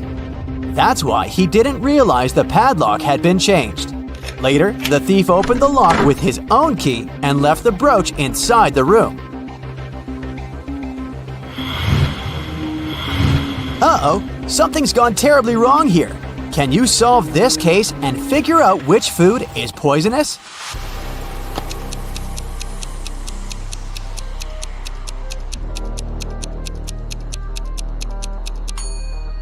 If you ask me, all these dishes look questionable. I mean, look at them. Spiders, strange green fumes, roaches. But the dish that caused food poisoning is actually these French fries. See those flies around the plate? They don't seem to be alive.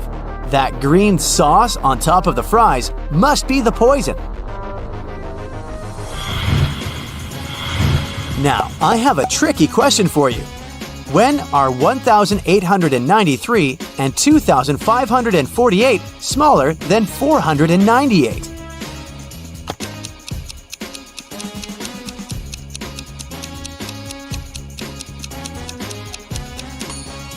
When they are years BCE. Detective Michael Brown went missing while investigating a tricky case. His friend, Detective Williams, found out that one of their colleagues was behind his disappearance. Williams visited Brown's home, and his friend's wife gave him a note. "Michael told me to give it to you if something happened to him." In the note, there were 4 numbers: 2, 8, 6, 7. Williams started to question his colleagues. "I've been away visiting my parents," said Tess. Jack said, "I haven't seen Brown for a couple of days." And Nora replied, "I'm just a trainee. Detective Brown gave me a task and I was busy with it." Williams thought for a while, looked at the note again, and understood who was guilty. Have you figured it out too?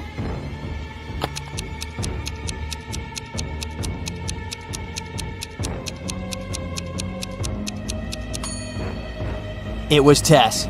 2, 8, 6, 7. The first letters of these numbers make up her name. A treasure hunter got lost in a forest, but after he had been walking for some time, he noticed a crossroad with a big stone in the middle. There was a note on this stone which read, 4 plus NO 5. The man realized that the sign showed the direction to the treasure, but it was written in some tricky cipher. Can you help the treasure hunter to decipher the code?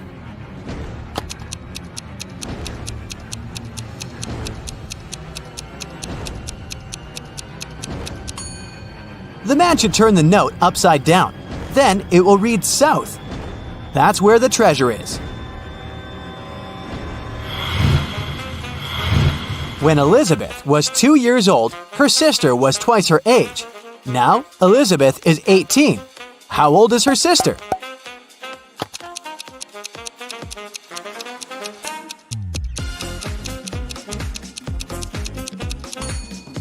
Her sister is 20 now. Let's have some fun with a few non-standard riddles. Who is bigger? Mr. Bigger, Mrs. Bigger, or their baby daughter?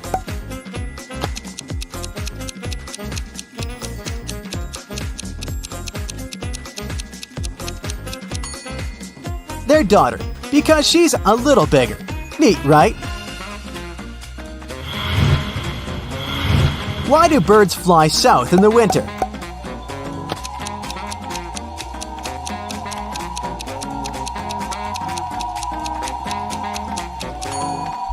Flying is much better than walking.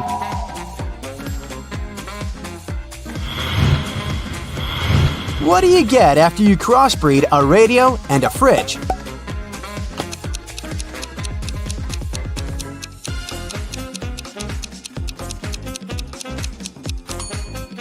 Some seriously cool music.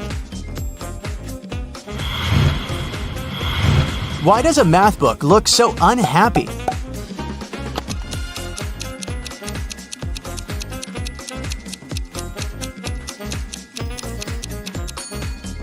Its problems are rarely solved. What is the easiest way to double your money?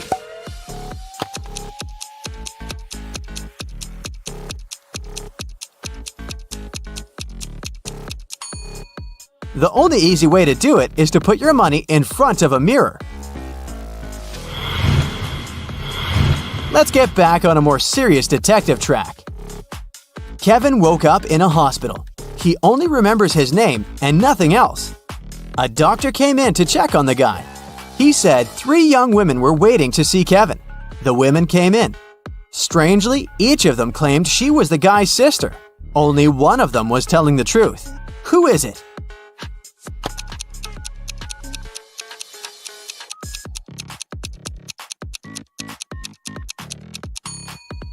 It's the one in the middle. She has a birthmark on her hand, and Kevin has a similar one. Megan invited her friends to a restaurant to celebrate her birthday. They had a lot of fun. Megan got the best birthday present ever. Her friends gave her a ring with a large diamond. But suddenly, the room plunged into darkness. After several minutes, the lights came back on, but Megan's ring was gone. Look at the image attentively and try to figure out who stole it.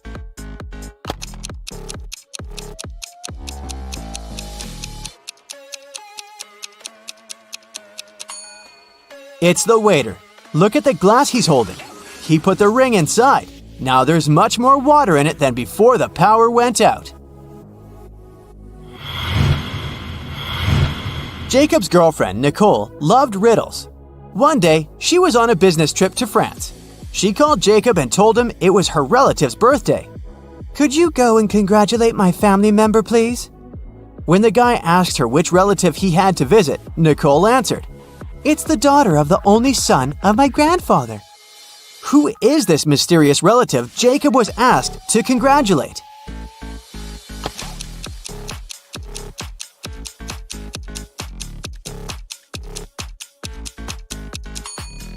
It's Nicole's sister.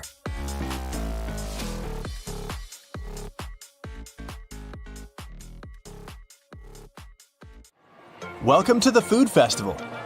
Here's Alice. She sells cold drinks. Alice allows her customers to buy 1 bottle of drink in exchange for 5 empty bottles. Phil brings her 77 empty bottles that he collected at yesterday's party. How many bottles do you think he can get in exchange for those 77 empty bottles?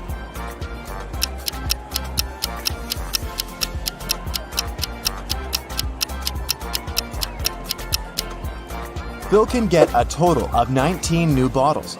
First, he returns 75 empty bottles to Alice and gets 15 bottles. At this point, he'll still remain with 2 empty bottles. When the new 15 bottles of drinks get empty, he can return them as well. This way, he will get 3 more bottles, and after finishing them, he'll still have a chance to get 1 more bottle because he has 2 bottles in stock. Bobby is selling fancy ice cream at a huge discount. That's why he has a rule: only 1 ice cream per customer. Bobby has only 2 flavors left: vanilla for €1 and cherry for €2. Lisa comes over and gives Bobby €2. Without asking any questions, Bobby gives her cherry ice cream. Next, Amy gives him €2, but this time, Bobby asks, cherry or vanilla? Why?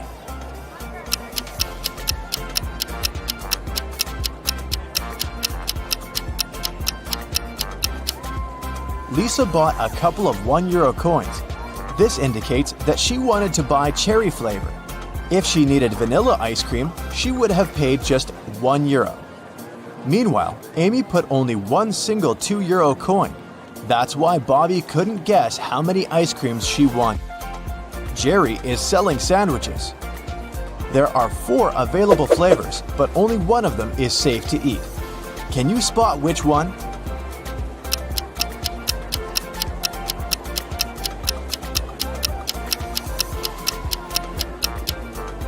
There's a cute little worm inside the first sandwich.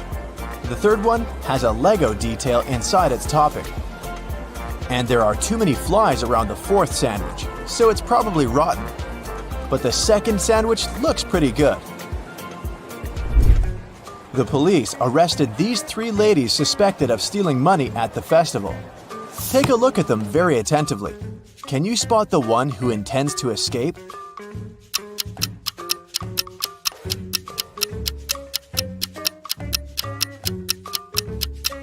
The second lady is holding a file under her headscarf. She's probably the one who plans to escape.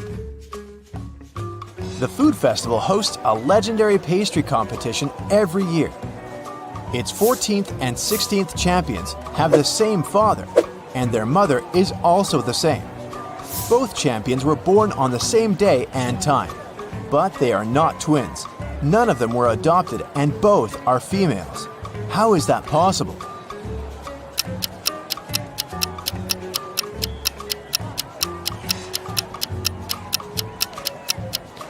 They are the same person. And now let's see if you can make a good food critic. Can you spot anything weird about these cakes?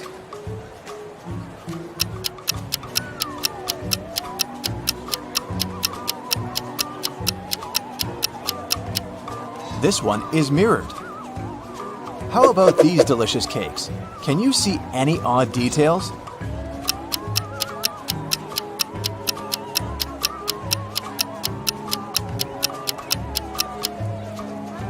This cake lacks 1 cherry. Bill and Wendy are having their first date at the food festival. They buy delicious fresh papaya, and they take a seat in the food court to enjoy it. The papaya tastes sweet and delicious. Each of them eats 2 pieces. 10 minutes later, Bill gets sick. Wendy takes him to the hospital.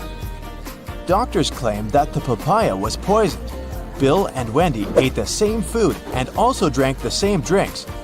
How is it possible that Wendy feels well?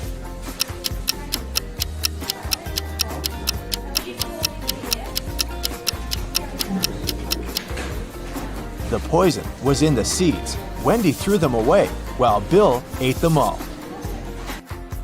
Alex is observing a sitting lady, but he can't sit at her place if she stands up and leaves. Where is she sitting?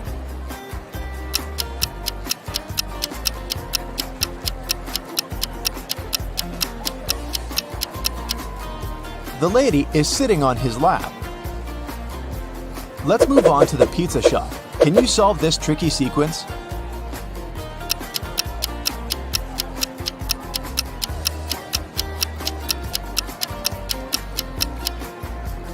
Every segment in the new circle moves 90 degrees clockwise, so the third answer is correct. There are 3 odd things about this coffee shop. Can you spot them?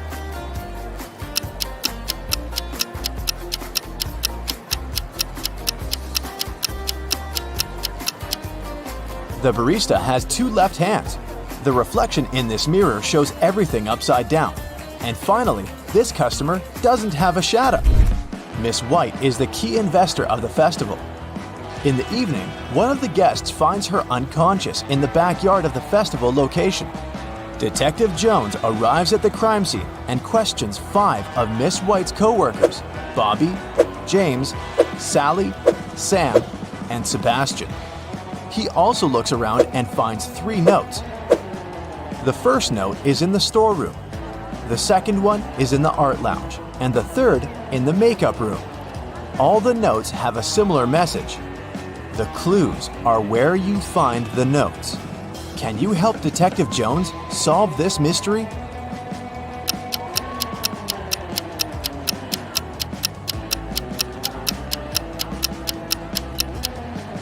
Sam is the criminal. Let's take a look at the rooms. If we take only the first letter of each room, we'll get S, A, and M. Arrange the letters and we'll have the name Sam.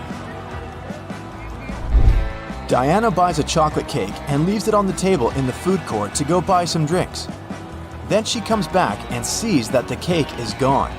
She questions 3 people standing nearby. Henry says, "I didn't do it. I'm on a sugar-free diet." Miss Green replies, "I'm allergic, young lady. I haven't been eating chocolate for 30 years now." And Kelly says, "I'm sorry, but when I came over, this table was empty, so I occupied it. I didn't see any cakes." Who's lying?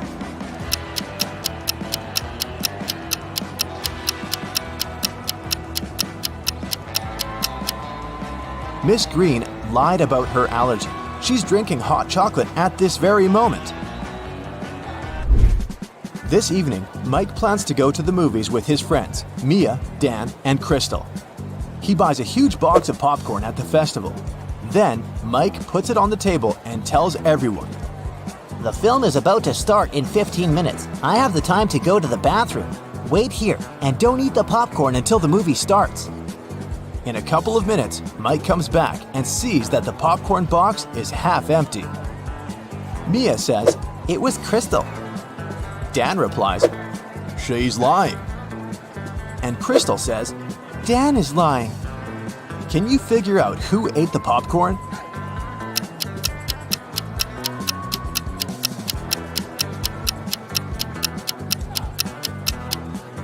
Dan. He's the only one who has popcorn crumbs on his cheek. Meanwhile, Jennifer is drinking her tea alone on the opposite side of the food court. Suddenly, she gets a business call and goes outside to answer, leaving her glass on the table. A minute later, Jennifer comes back and gets very upset. Someone drank all the tea from her glass. There are 3 people standing next to the table. Can you figure out who's guilty?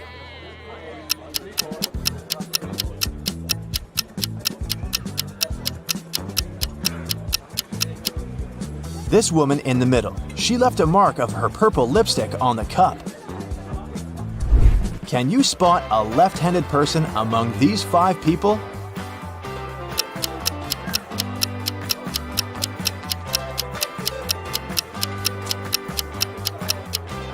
It's the barista. She's holding a tray with her right hand in a static position. Meanwhile, she's serving the drinks with her left hand, so she's most likely the left-handed person. Marta is making a fruit drink. The recipe comprises 90% of liquid and 10% of solid fruit mix. The total weight of the mixture is 20 pounds. After boiling the drink for a while, Martin notices that the liquid starts to evaporate. Now, the liquid comprises just 50% of the total weight. What's the weight of the drink now?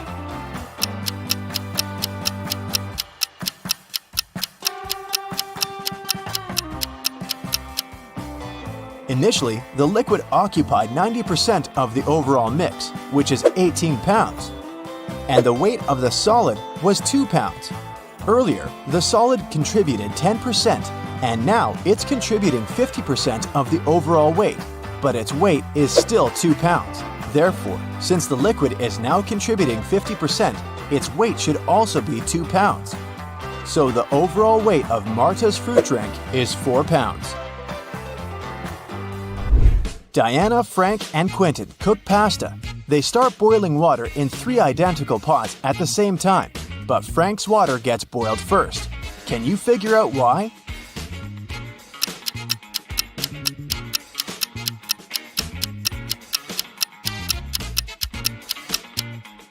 He's the only one who closed the lid. And finally, let's take a look inside the food warehouse. Do you see anything weird?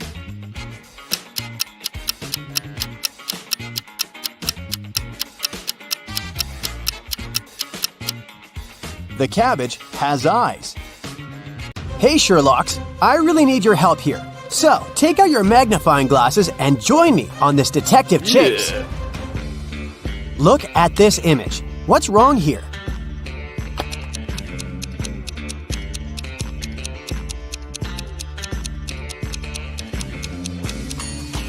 These guys seem to be playing tennis, but they're using a tiny football. Now how about these people? One of them is from the future. Can you figure out who it is? Be very attentive.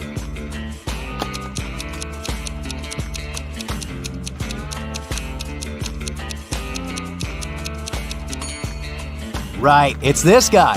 He's got a smartphone in his pocket. This looks like a regular picnic in the park, but one of these people is a time traveler. Who is it?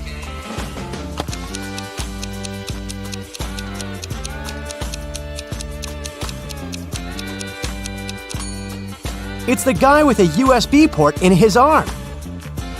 A sailor has a piece of fabric that is 16 feet long. He cuts 2 feet of this fabric per day. How many days will he need to cut the whole cloth?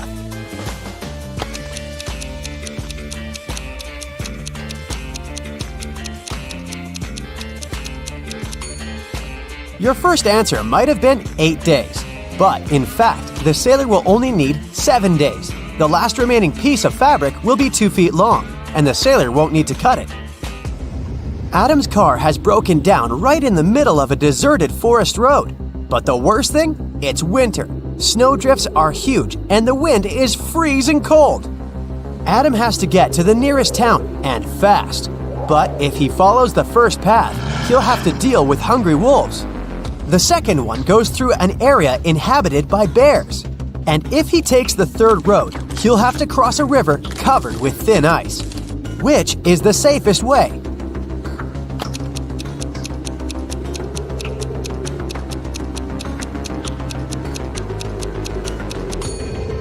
Adam should sneak through the bear's territory. These animals sleep in winter.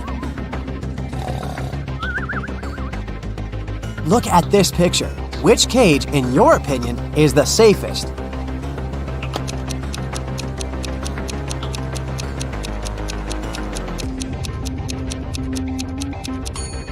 It's the last one. Even though a scorpion sting is painful, it's rarely life-threatening.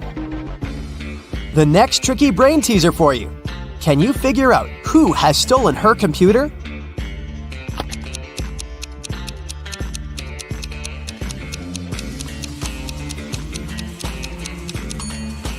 It's definitely the girl on the right. Look at the strange shape her hoodie has taken.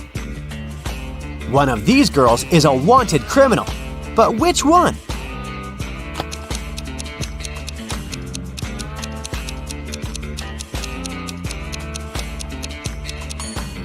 It's the one with dark hair. She has the same mole as the girl in the photo. Now there is something terribly wrong in this image. Can you figure out what it is?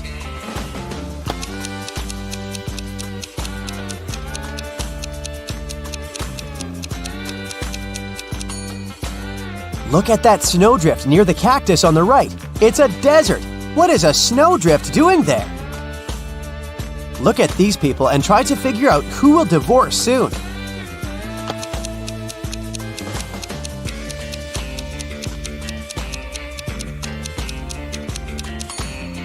Most likely, it will be the couple on the right.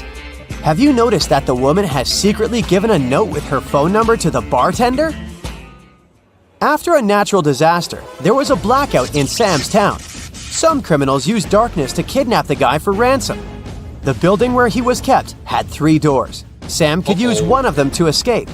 But the first door hid a trap that would crush anyone as soon as they entered. Behind the second door, there were chainsaws that could cut anything into pieces in no time. The flesh-eating acid was bubbling behind the third door. Which door should Sam choose?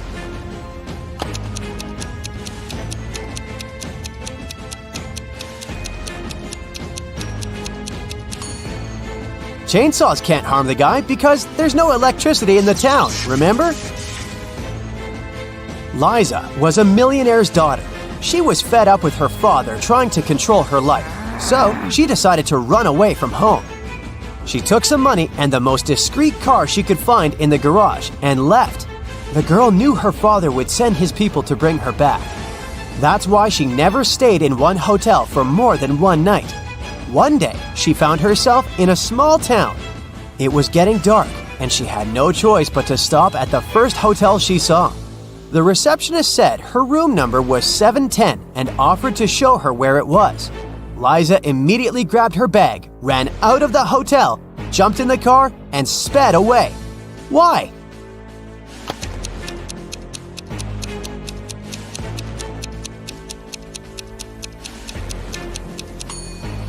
The first digit of a hotel room number usually means the floor it's on.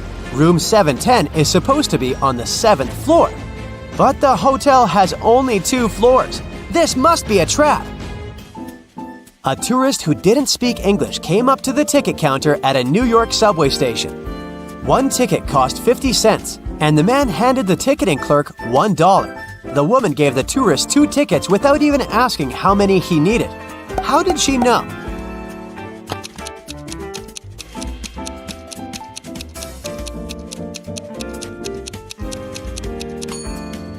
The tourist gave her 4 quarters, and she immediately realized that if he needed just 1 ticket, he would have just given her 2 quarters. Ice melts when you heat it, but if you heat me, I'll become solid. Can you figure out what I am?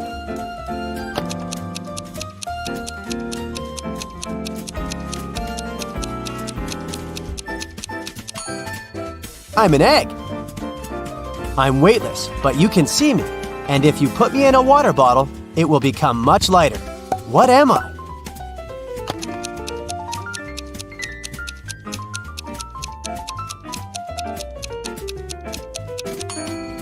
Right you are.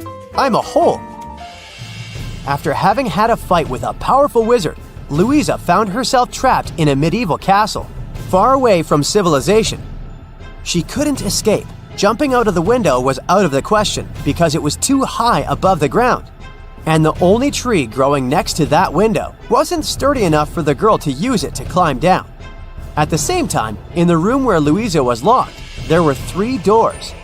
One of them could lead the girl to freedom, but behind the first door, a fire was raging. The second door held back hundreds of venomous snakes. And behind the third door, there was a maze filled with animal traps. Which door should Louisa choose to escape?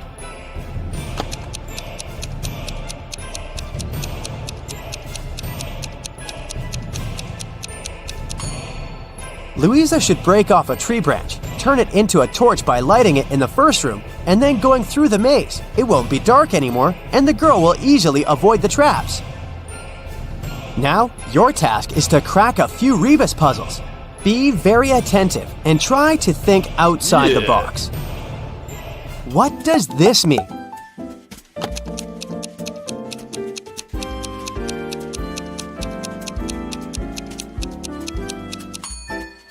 Right, that's Big Sister. How about this rebus puzzle?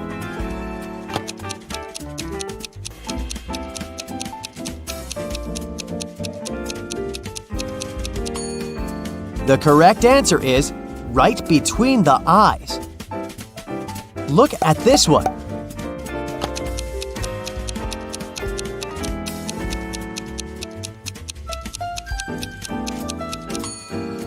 That's good afternoon.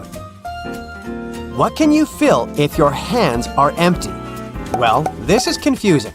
How can I fill anything if there's nothing in my hands? You'll probably be able to figure it out.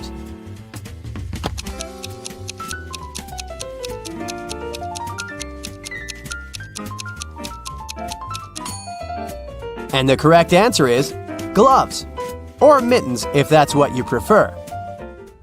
Mr. Wilson's company had some financial problems. One day, the man called the police. He said someone had broken into his office. They stole my safe with all the money I had. The police officers who came to investigate this case asked the man why he was so sure that there had been several thieves. Well, my safe was too heavy for one person to carry. The police instantly realized Mr. Wilson was lying. How?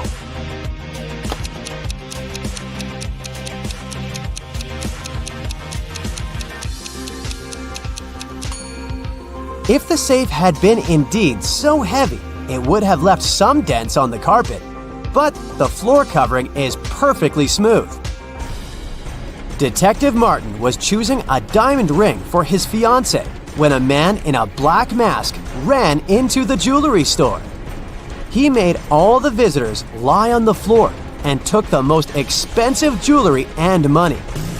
After that, Detective Martin saw the man get on a red motorbike and speed away. The detective jumped into his car and set off on a chase. Soon, he came to a crossroads. Where should he go now? Suddenly, Martin saw a car coming from the opposite direction. He asked the driver if he'd seen the red bike. No, I've only seen a silver convertible. Then, the detective saw a gray car approach from the left. The woman inside said she hadn't seen the red bike, but she had seen a yellow bike and a group of cyclists. And the man who appeared from the right told Detective Martin he'd only noticed a large blue truck. Where is the robber?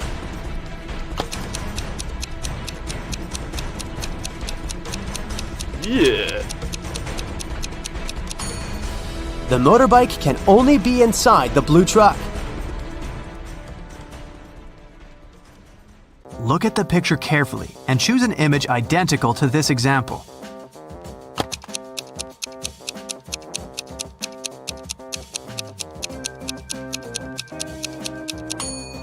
Well done. Image 4 is identical, but it's rotated by 180 degrees.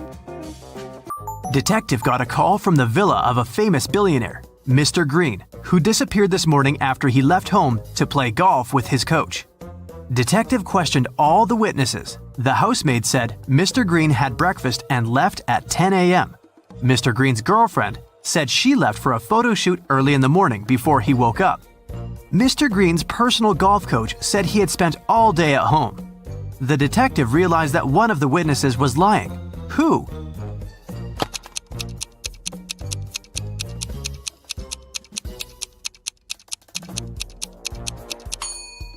The coach was lying. He had an appointment with a client. Anna was visiting her granny in the country. Granny decided to cook a special dinner and sent Anna to the forest to collect some mushrooms. Granny gave Anna a picture of specific mushrooms that she had to pick. This was very important because the forest was full of dangerous mushrooms. Help Anna to choose the right mushrooms.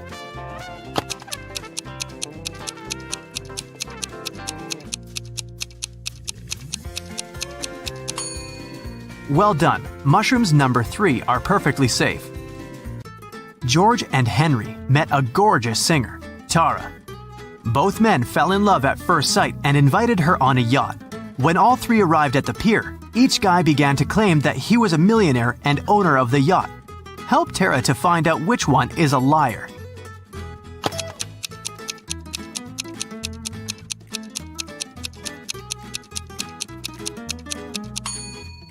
Look closely at the yacht. There is a plaid jacket that matches Henry's pants perfectly. At the same time, the watch at George's hand is cracked and shows 8 a.m., although it's evening time. It's unlikely that a millionaire would wear a broken watch. Mike and Wendy expected the newborn to arrive next week. Mike was painting walls but accidentally pulled his back, fell, and passed out. He woke up in the hospital. 3 women were standing in front of his bed. Each claimed that she had been Mike's wife. Help Mike to remember his real wife.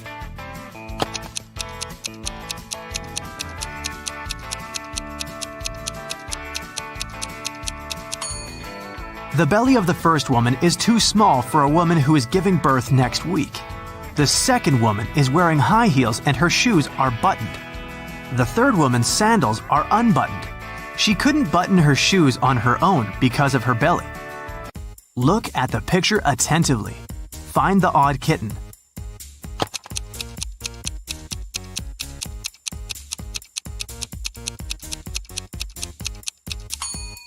That's right, the second kitten's paw is different from all the others. Tina had 5 sisters. One night, she woke up in the middle of the night because she heard a loud noise from her sister's bedroom, as if someone had slammed the window. Tina suspected that one of her sisters left a bed after lights out and hurried to check them. Tina inspected all 5 beds. Each sister seemed to be sleeping peacefully. Help Tina to determine which sister went for a walk after lights out and made so much noise.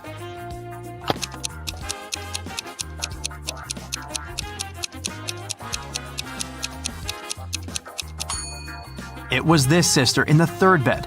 Take a closer look. She crawled under the blanket wearing her dirty sneakers. Diana, her fiancé Tim, sister Sarah, and their puppy came to visit the groom's mother, Miss Wilson, at her house. Next morning, Diana found out that her puppy was gone. Diana questioned all 3 family members. Tim was hanging out with his ex-classmates. Sarah demonstrated a small kitty. She spent her time purchasing a new pet. And Miss Wilson tried to stay away from the puppy because of her severe allergy. Who is a liar?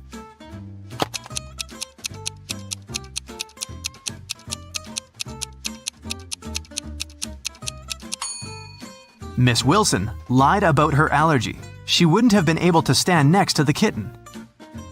Betty had 3 daughters. One morning, her neighbor Lauren said she had seen one of Betty's daughters at a nightclub last night, but she wasn't sure which one exactly. Betty didn't allow her daughters to visit nightclubs, so she questioned all of them. Sam spent all night in a library.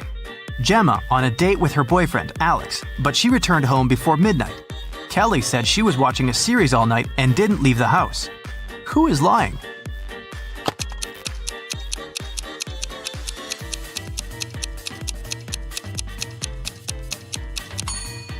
Sam is lying.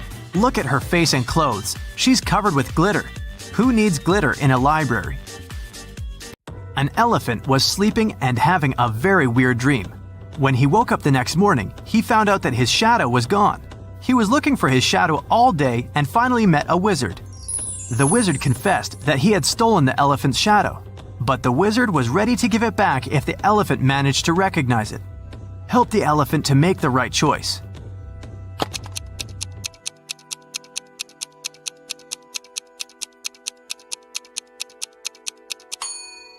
Yep, the second shadow fits perfectly.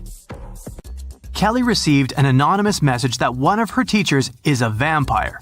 Look at the picture. Can you help Kelly to identify the real vampire?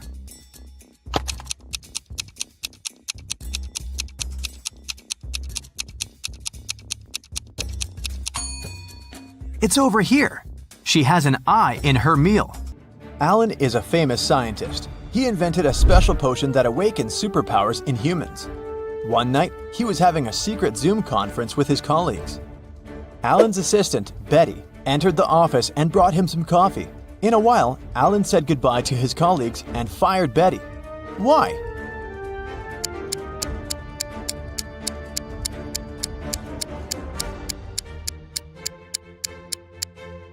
she poured poison into his mug. Alan saw her reactions because the front camera on his laptop was working. Later that day, Alan went to the basement where he kept his secret invention. Unfortunately, someone broke into his safe and stole the potion. Alan interrogated 3 of his co-workers in the building. Will said, "Sorry bro, I've spent the last 24 hours watching rats for my research." Peter said, "I didn't even know they had a basement. You're full of surprises, man." And Diana said, I think we heard weird noises from your office 2 hours ago. "Who stole the potion?"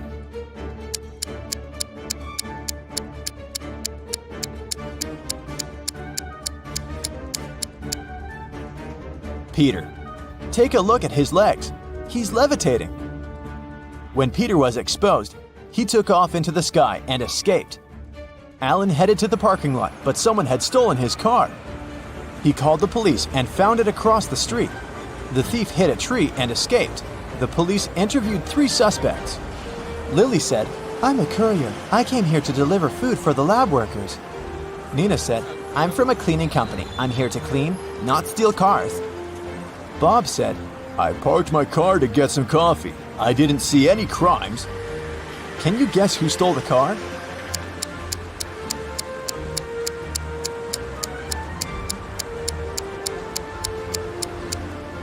Nina. Look at her watch. It's broken. And the black glass fragments are still in the car. Alan came home. Someone broke into his house and stole a laptop with secret information. Alan interrogated 3 of his neighbors. Rosie said, You might think I'm crazy, but I saw a flying man outside your house. Nick said, I spent all day in the garden picking apples. I didn't see anything suspicious. And Zoe said, I was at a shopping mall with a friend and just arrived. Who lied?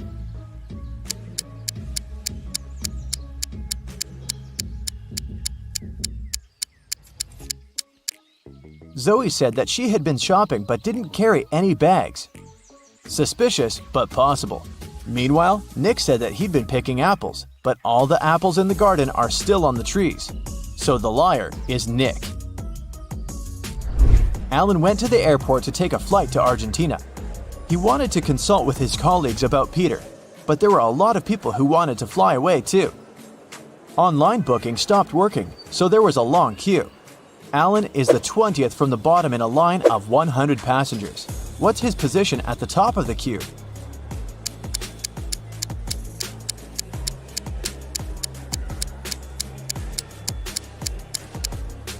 The position of passengers standing higher in the queue is 100 minus 20 equals 80.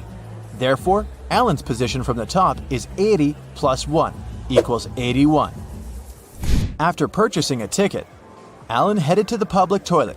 A woman stopped him at the entrance and said, Sir, can you please tell my husband to hurry up? His boss is calling him and it's urgent. Alan agreed, went into the toilet and looked at the stalls. He found the woman's husband right away just by looking at his feet. What about you?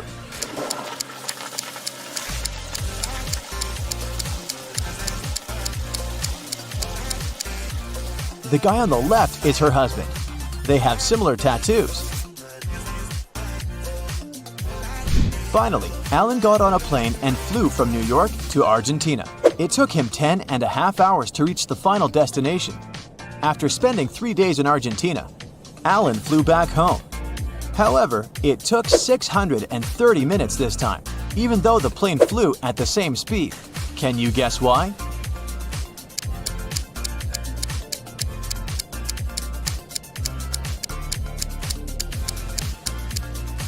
Ten and a half hours are the same as 630 minutes.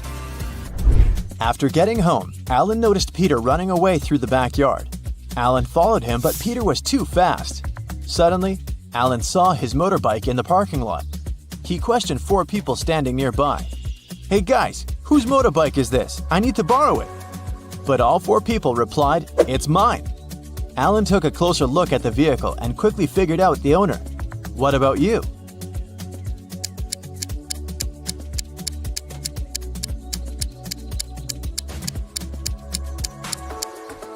The third guy is the owner. He's the only person who's not wearing or holding a helmet. His helmet is attached to the bike. Alan hit the road. He wanted to get to his lab to make an antidote for Peter as soon as possible. There are 4 possible ways to get there. Can you guess which way is the shortest?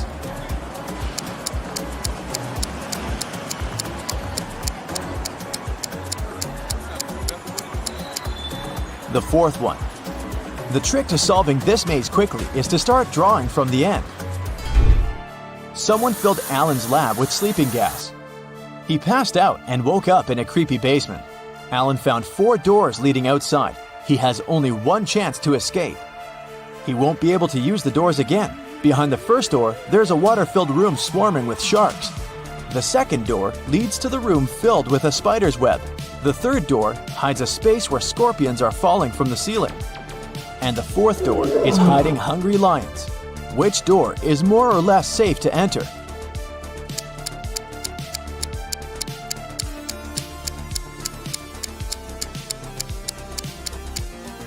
Alan should choose the second door. Although crawling through spiderwebs might be gross, he'll be okay.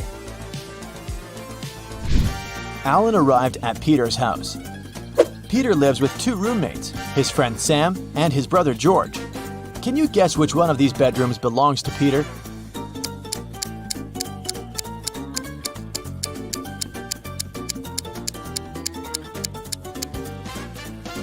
George is the only one who's holding a laptop in his hands. Therefore, his bedroom is the first room that doesn't have a laptop. See this pillow with red hair in the 3rd room? It looks just like Sam's hair color, so it's probably his bedroom. Therefore, Peter lives in the 2nd room. Peter apologized to Alan for stealing his invention and asked him not to call the police. Alan offered Peter to play a game. He gave Peter 100 pills, 50 red and 50 blue, and 2 empty boxes. Alan said, "I will leave the room for a while, and I'll need you to place all the pills in 2 boxes. When I come back, I'll draw a pill from any of the 2 boxes, and if the pill's blue, I'll forgive you. Keep in mind that no box can be empty, and you gotta place all 100 pills in one of the 2 boxes. Good luck." How can Peter raise his chances of winning?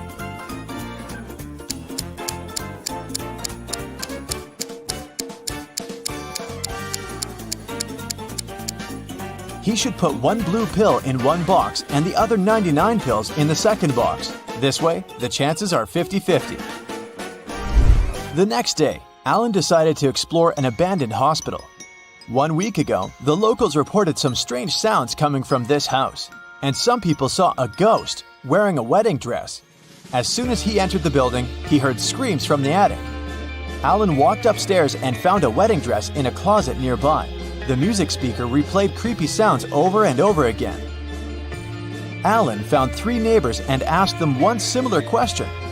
"What did you do 1 week ago?" Chuck said, "I was on a business trip in London for a month. I came back today." Sarah said, "This dress is not mine. I got married in a red one. It suits me much more." And Wendy said, "I'm a doctor. I had many duties in the hospital that day." Who's lying?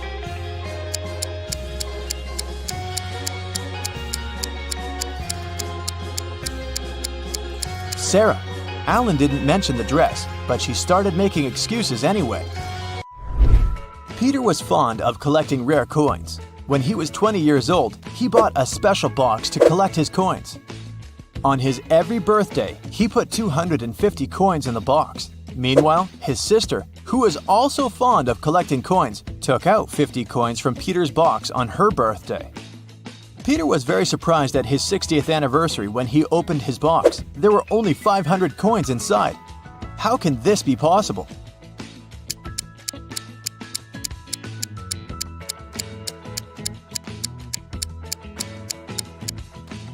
Peter was born on February 29th. Thus, he put 250 coins every 4 years. In 40 years, he put the coins in only 10 times, making a total of 2,500 coins. His sister was born on any other day, and she took out 50 coins from the box 40 times, which means she took out 2,000 items. Therefore, after 40 years, Peter's box only had 500 coins. Are you ready for a new detective journey? Then buckle your seatbelts and let's go. Mary was walking through the park when she spotted a hungry kitten. The woman decided to share her snack with the animal. Unfortunately, there was a stream between her and the kitty. She squatted down to attract the cat's attention and showed it the food. The animal was next to her in no time. There was no bridge over the stream, and still, the cat wasn't wet.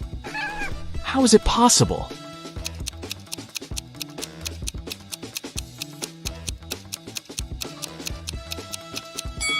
It happened in the winter and the stream was frozen. In a lake, there is a patch of lily pads. Every day, the patch doubles in size. If it takes 48 days for the patch to cover the entire lake, how long will it take for the patch to cover half the lake?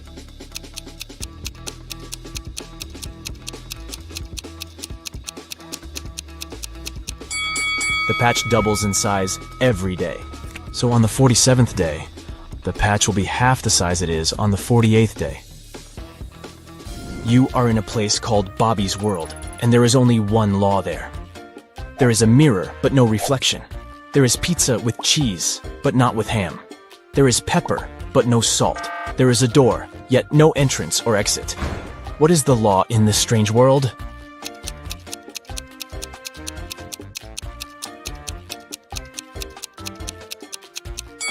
Everything in Bobby's World must contain double letters in its name.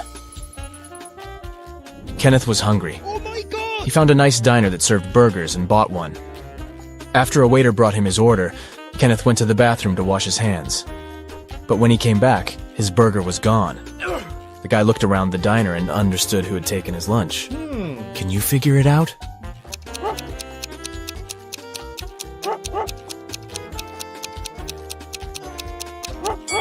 It's the young woman with a dog sitting at her feet and sniffing the air. If she was just drinking coffee, which is what she's pretending to do, the dog wouldn't be so interested in her. Look at these two guys. One is big and burly, and the other is short and thin. They're in a cafe, drinking identical drinks. The shorter one gulps his drink down in one go and leaves.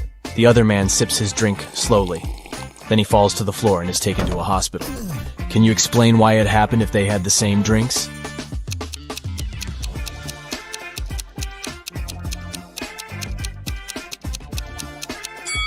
The drinks contained poisoned ice cubes. The man who enjoyed his drink gave these ice cubes time to melt and release the poison, while the other man didn't. An Arab sheikh told his two sons that they had to race their camels to a distant city to see who would inherit his fortune. The one whose camel arrived last would win. After wandering aimlessly for days, the brothers asked a wise man for advice. After listening to his opinion, they jumped on the camels and raced as fast as they could to their destination. What did the man tell them?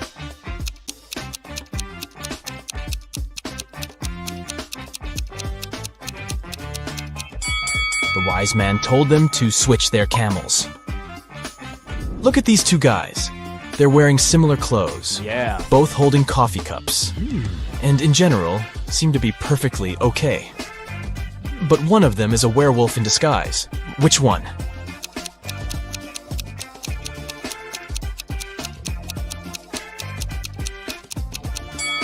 Look at the guy on the right. There are strange marks on the rim of his cup. Were they left by his fangs? Also, his pupils are a bit elongated. And there is a paw print design on the plastic bag he's holding. Is it a special store for werewolves? A rich entrepreneur disappeared from his office. The only thing he left behind was a note with the numbers 6, 4, 9, 10, and 11, and a calendar. The police have 5 suspects. All of them, the businessman's acquaintances. James, Kevin, Carol, Jason, and Laura. Who knows something about the man's disappearance?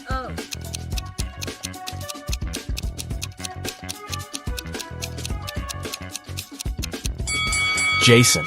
The numbers mean months of the year, and the first letters of these months make up his name, Jason.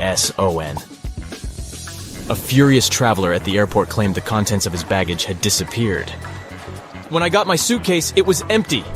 I want you to compensate for what I've lost. After checking the passenger's info, airport security found out that he had indeed left London with a heavy suitcase, and now his bag was empty and a bit wet. The whole situation was suspicious. Can you figure out what happened?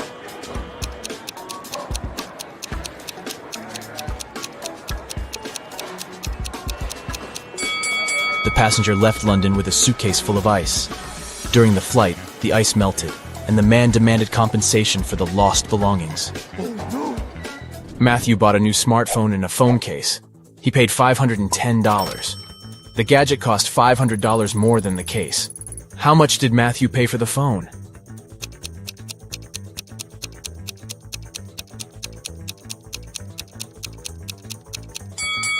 He paid $505.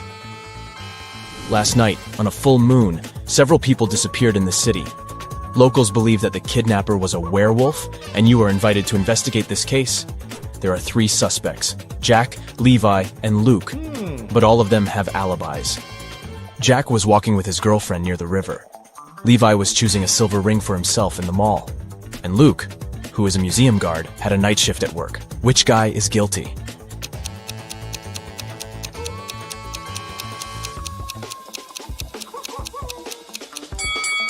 Jack was walking under a full moon and didn't turn into a werewolf.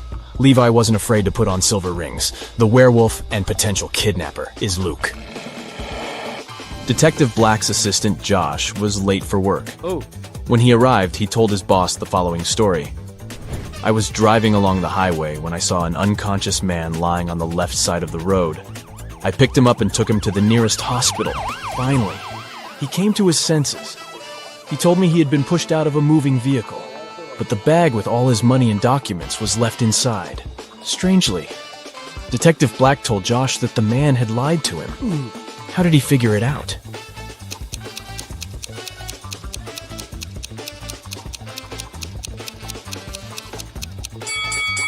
If the man had indeed been pushed out of the car, he would have been lying on the right side of the road, not the left one. Criminals caught 3 men and locked them in a basement with only one window, high above the floor. The men decided that at least one of them needed to escape and warn the police. The men stood on each other's shoulders, but the one on the top still couldn't reach the window. But then they did something, and one of them managed to escape.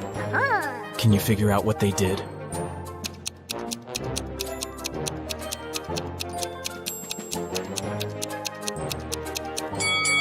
The tallest of them climbed on the top, and since, proportionally, this man also had longer arms, he managed to reach the window. You find yourself in a room with no windows. There are 3 doors leading out of the room. Suddenly, a big screen on the wall lights up. You read, "Behind each of these doors there is some danger. The first door leads to a scorching hot desert. Several steps, and the sun will burn you. Behind the second door, there is a hungry alligator that hasn't eaten for a year. And the third door hides a pool with icy water. To get to freedom, you'll have to swim across it. Which door should you choose to survive?"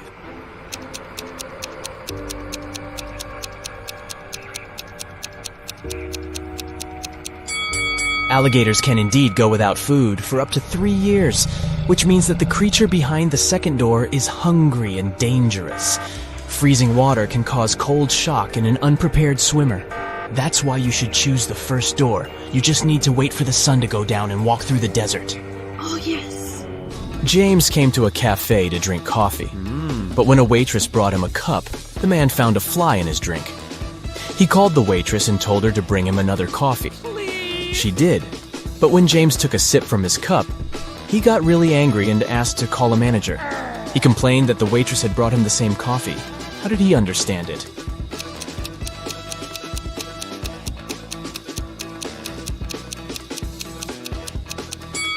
The new coffee was already sweet because James had already put sugar in his first cup before finding the fly.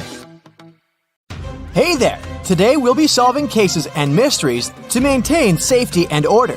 Are you ready to help? Then let's go! Yeah. Here's the first task. A group of cyborgs from a different planet arrived on Earth to study humans' behavior. The police are now tracking them down to keep an eye on everything. So they need to identify all the cyborgs, and they need your help to find a couple of cyborgs in disguise. We're in a cafe, where a group of old-school friends met for a reunion. Who is not really human?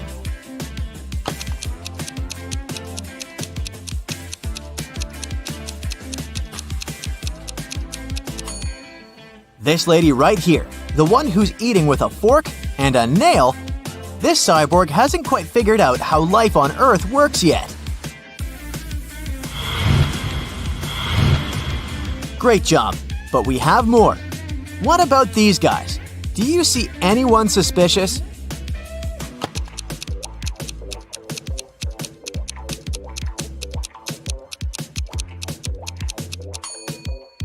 This guy right here has purple eyes, so my money is on him.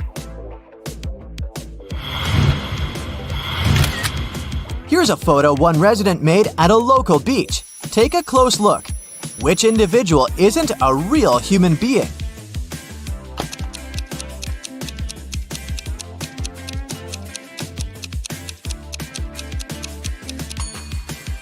This one right here. Electrical sparks are coming from him. Okay, this is it with our state. The police in other states and countries will deal with their parts. Now some more private issues. Yeah. Mr. McGraw is a single father of 3.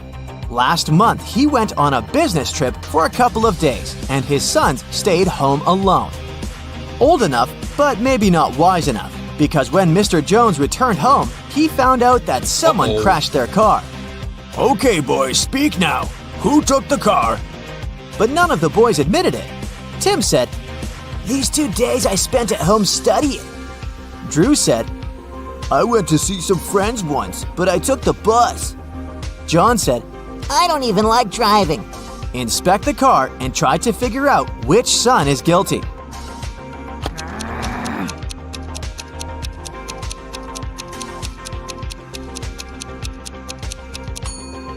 Look, there's a hoodie left in the car. This is the hoodie John was wearing the day Mr. McGraw left, so he must have caused the accident. This case isn't at all criminal, but someone still needs your help. In a local high school, prom is approaching, and everyone is busy looking for a date.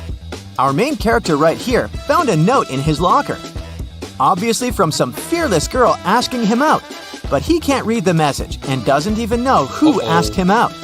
Can you help him figure out what's written on the card?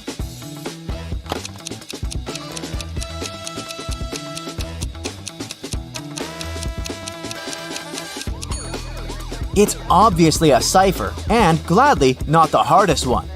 Every word is just spelled backwards, so if you put the letters in the normal order, the note will say, "You belong with me. Prom?" There's a name too. It's Juliet. Hopefully our guy will accept the invitation. One of the police stations received a call. A young girl, Allison, reported that her new purple bike, one she saved up for and bought herself, was stolen. Just 1 week after she bought it. The girl asked to help her, and one of the officers was up for the case. She did her research and narrowed it down to 3 suspects. Take a look at them and tell which person stole Allison's bike.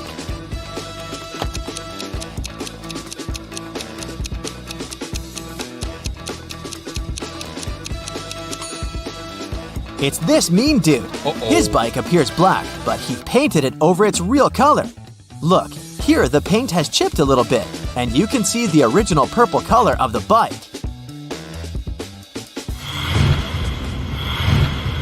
A local jewelry store was robbed. Unfortunately, the police couldn't trace the robber. 2 weeks later in the evening, a city detective, Este, received a call from a farm in the suburb saying that they found something. Este arrived at the farm. The farmer said, "I was working in the field and found this message in a bottle. It's a map. It's about that store robbery. Now I look back, I remember that I saw someone in my field 2 weeks ago. It was a full moon, and I saw a silhouette, but I assumed it was an animal." Este arrested the farmer for further investigation. Why?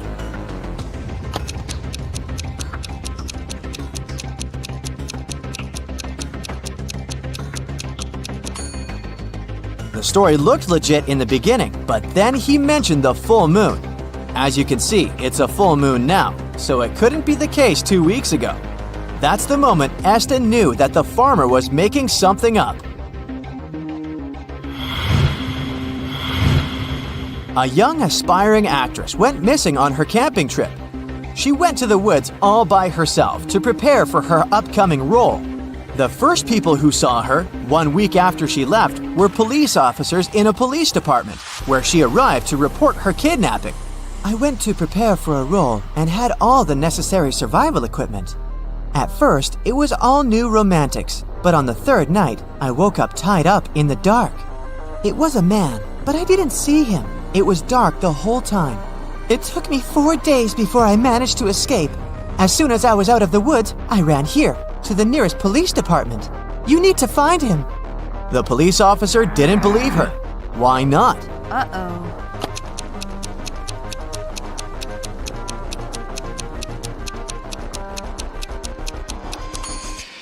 The actress says she's just out of the woods, but look at her. She's dressed in style. Her hair looks amazing. That's not what stranded kidnapped people look like, and the detective didn't believe her. A rich young lady was having a party in a VIP club on New Year's Day. Over 200 people were invited. In the middle of the party, the hostess's lover noticed that her diamond earrings went missing. Oh no! The police arrived to investigate this delicate case and narrowed it down to 3 suspects. Abigail said, I'd never steal anything. Stephen said, the earrings are gorgeous. Everyone noticed them, but stealing. Cornelia said, You need to calm down. I am rich. Who's your prime suspect?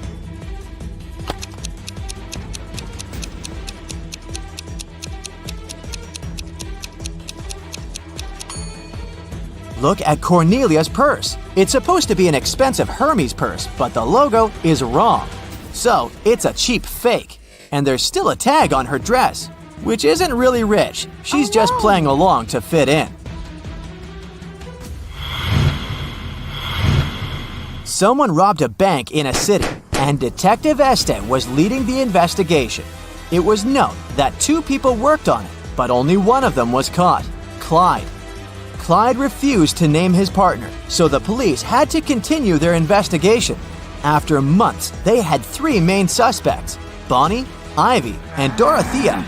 Can you figure out who the other criminal is?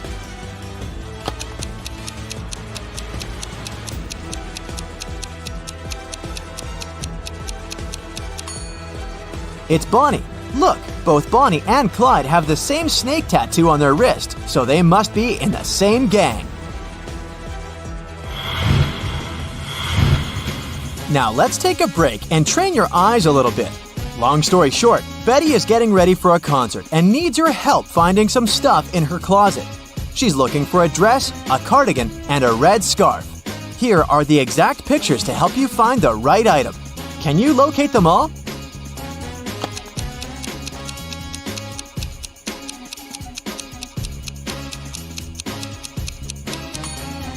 Here's the scarf. That's the dress.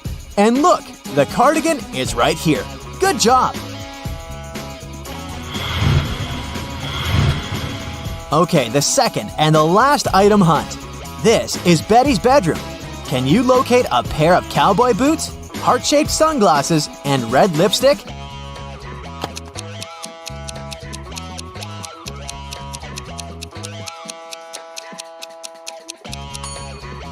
Here they are. Did you find them all? Okay, the last one for today.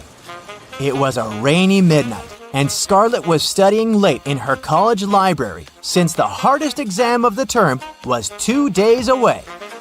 At some point, she left to go to the bathroom and grab a snack from a vending machine. When she returned, she noticed that some of her notes went missing. Oh no! Apart from the librarian, there were just 3 more people in the library at that hour, so she asked them about the notes. The first student said, "I don't steal. I worry about karma." The second student said, "I went for a walk outside to clear up my head." The third one said, "I was studying. I don't know anything." Who do you think knows something about Scarlett's notes?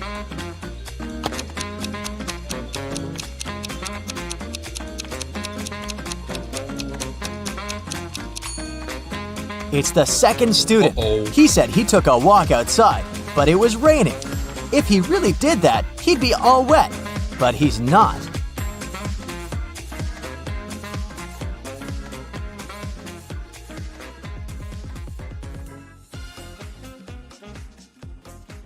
Stuart works as a teacher in an old British magic school, which is located in a beautiful castle. Early in the morning, he's walking down the corridor. Suddenly, Stuart hears a loud noise from the class and goes there to check. He sees 3 students raising their wands. One of them is a fake wizard. Can you guess who?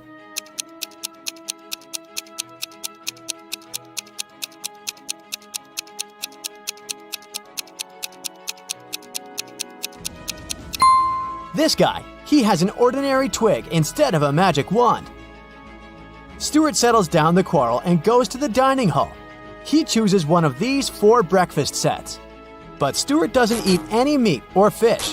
Also, he's allergic to all the purple fruits and berries. Can you help him choose the safest option?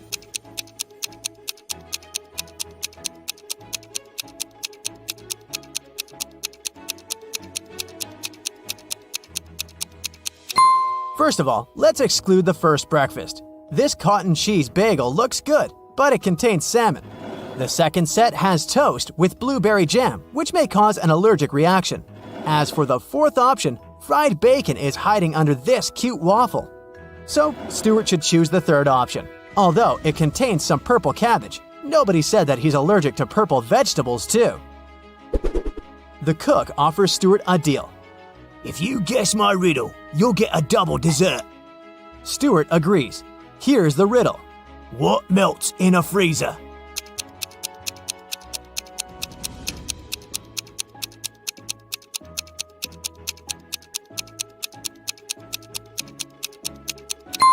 The frost when the freezer is switched off. After breakfast, Stuart goes to the school greenhouse to say hi to Miss Palmer. She looks very confused. In the morning, 3 evil wizards opened a magical portal and snuck into the greenhouse. They took the shape of my plants, and now I don't know where they are. Can you help Stuart find them?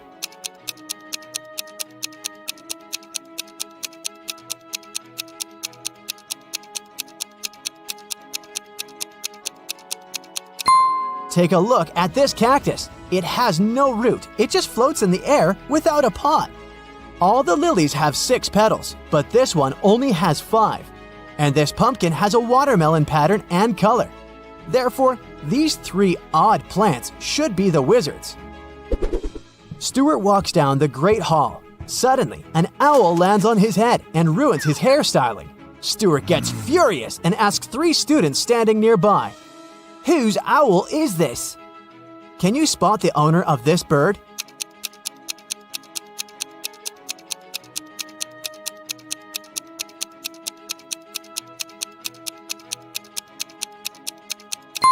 It's this guy. He has the same colored accessory as his owl.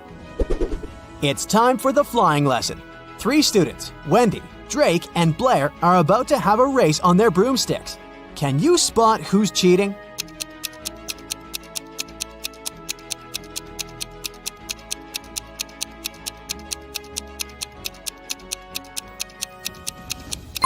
Blair is casting a spell on her broomstick to make it go faster. Blair gets disqualified. Meanwhile, Drake and Wendy and Rob get ready to start the race. Can you guess who's gonna win?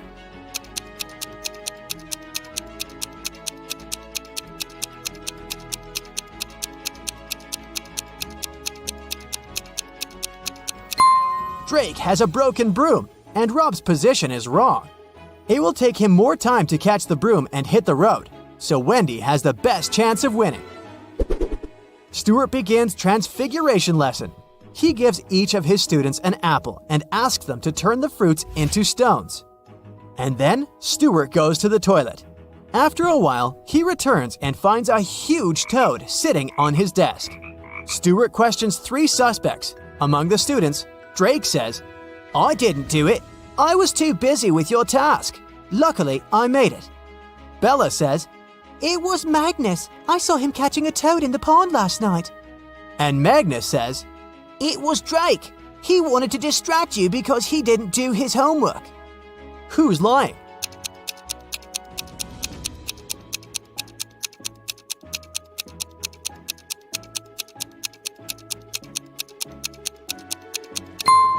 Drake. Take a look at his desk. There's an apple in front of him, but he said that he succeeded in turning it into a stone. Stuart is riding a broom in the garden during his lunch break. Suddenly, someone throws a purple paint tube on his head. Stuart loses balance and falls. He finds 3 suspects and interrogates them. Billy says, I was just sitting under this ancient oak and doing my own work. Bella says, I was painting Billy's portrait. At some point, I noticed that my purple paint was missing. We both were here all the time. And Lily says, I was just flying on my broom. I didn't even see any paint, sir. Who pranked Stuart?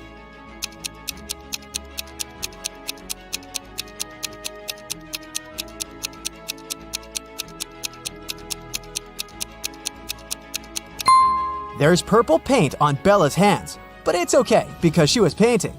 Billy's outfit looks fine, but Lily has these odd smudges of purple paint on her hair. That's because she hid the tube under her witchy hat after the prank. Stuart is visiting the human world once a week because he loves one local bakery. But today, he finds out that he's not the only magical guy here. Can you guess why?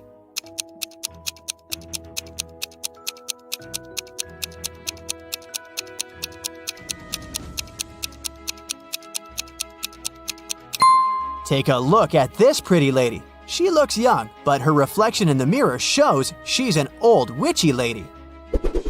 Every winter, a fancy ball takes place at the magic school. Several students perform a traditional dance as part of the opening ceremony. Suddenly, one of the dancers, Lily, loses her balance and falls in front of everyone. Stuart decides to investigate this case and finds out that someone had spilled olive oil on the dance floor on purpose. He interrogates 3 suspects. Harry says, Sir, I didn't do it. Lily is my girlfriend. Why would I prank her so meanly? Richard says, Lily totally deserved that. She refused to go to the ball with me. I don't know who did it, but I'm grateful to this person. And Bella says, Before the performance, I was taking selfies with my boyfriend. Look at the pictures, if you don't believe me. Now Stuart knows exactly who's guilty. What about you?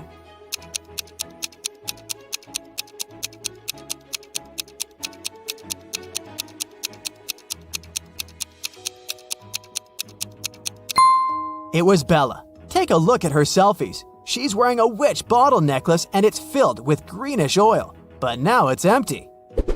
The magic school hired a photographer to take fancy pictures at the ball. This photo was taken at midnight, and this one half an hour later. Can you guess what happened here?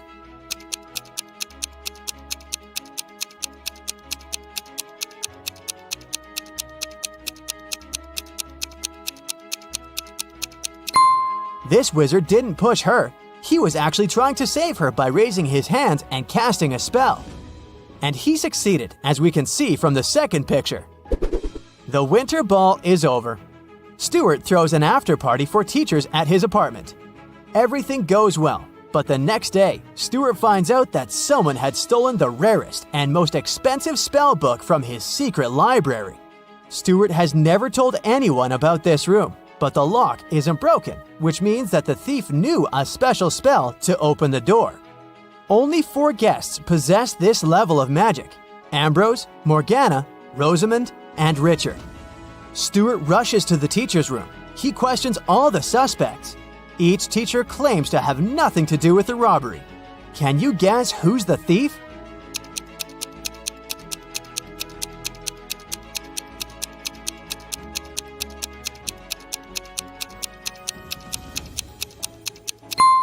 Ambrose. His coat is missing 1 gold button because he dropped it at the crime scene. Meanwhile, Ambrose looks through the spellbook and finds a potion recipe that allows teleporting anywhere. But unfortunately, the last 3 ingredients are encoded. Here's a hint to crack the first one. It's a flower that can be found between the nose and the chin. Any idea what it might be?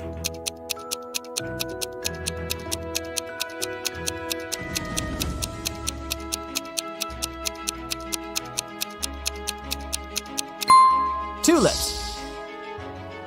Here's the next hint. What kind of vegetable do people look forward to getting every month?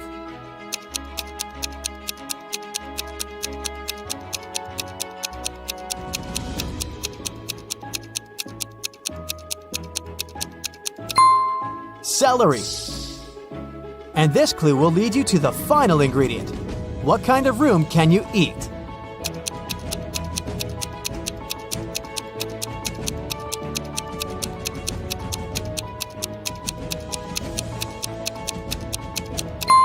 Mushroom. Ambrose finishes the potion and teleports to an unknown place. In the evening, Stuart arranges an urgent Zoom call with his fellow wizards. They're all currently in the same city, but they don't have time to meet offline.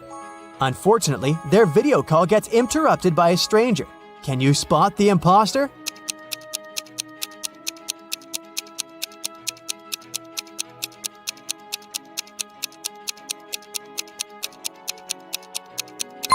All the wizards live in the same city, which means they're in the same time zone. The call takes place in the evening. It should be dark outside, but this guy is in the middle of a sunny day. Therefore, he's the imposter. Stuart goes to the magic market to buy special ingredients for a potion that will help him find the stolen book. 1 violet costs 10 bronze coins, and the price for 1 lily is 15 coins.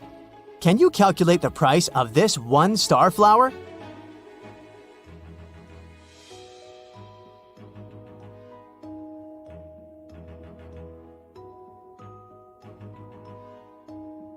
One starflower will cost 20 bronze coins. Each flower costs 2.5 coins per petal. And this particular starflower has 8 petals. As a child, Laura adored rabbits. She grew up, became a private detective, and got herself a cute rabbit named Cinnabon. Once, she had to go on a business trip. She asked Sarah, her housekeeper, Annabelle, her cook, and Phoebe, her sister, to look after the animal. But when Laura came back, Cinnabon was gone. And all 3 women she had asked to look after her pet claimed they didn't know what had happened. Look at them attentively. Who is lying?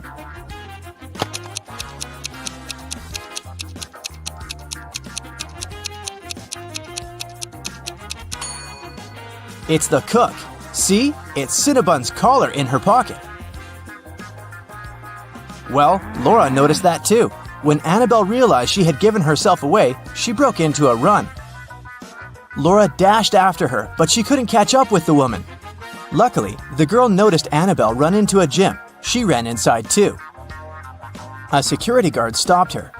Apparently, all members of this exclusive sport club were supposed to know a special passphrase to enter the facility.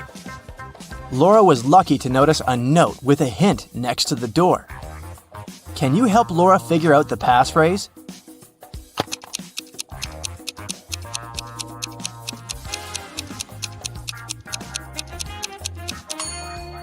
That's for once in my life. And it was the correct answer. The guard let Laura through. The girl searched everywhere, but didn't find Annabelle. But wait, the showers. When she entered the bathroom, she realized there were 3 people taking a shower there. But a moment later, she noticed that one person only pretended to be cleaning themselves. Who was it?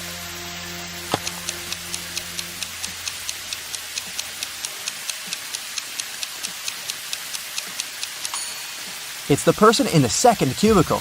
The water is running, but there's no foam. They don't use any soap or sponge. But, surprise, surprise, the person who pretended to be taking a shower wasn't Annabelle. Then where could the cook hide? Suddenly, Laura noticed a white sheet of paper on the floor. She picked it up. It said, "Follow the white rabbit." Look around the room attentively and try to figure out where the girl should go.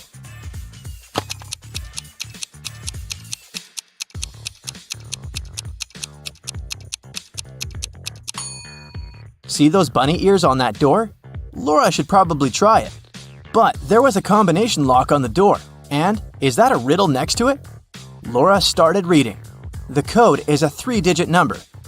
682. One number here is correct and well placed. 635. One number is correct, but in the wrong place. 206.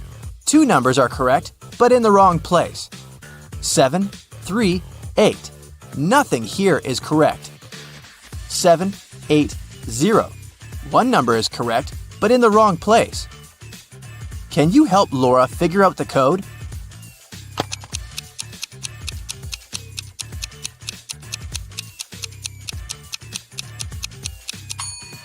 From statements 4 and 5, we can understand that 0 is the correct number standing in the wrong place.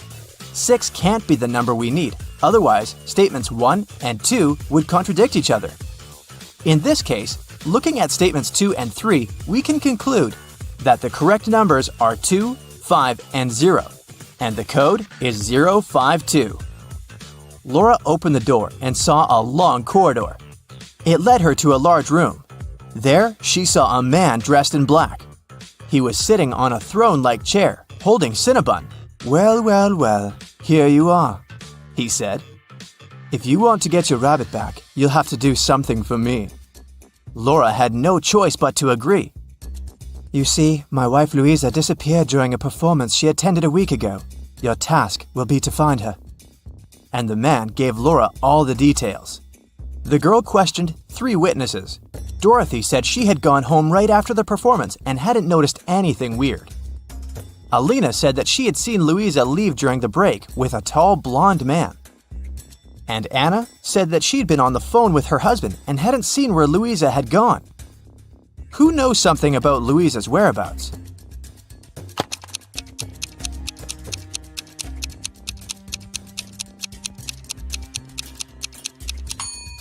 Alina, look, during the intermission, she wasn't wearing her glasses. Neither did she have her lenses on. Look at how clumsily she moved. But then, how could she see Louisa leaving with a man? After Laura pressed Alina, the woman cracked. She admitted that she had seen some woman pulling Louisa away, but she was afraid to tell the truth since the woman seemed extremely unfriendly. Alina gave Laura a piece of paper the woman had dropped, but whatever was written there, it was a cipher. Can you help Laura crack it?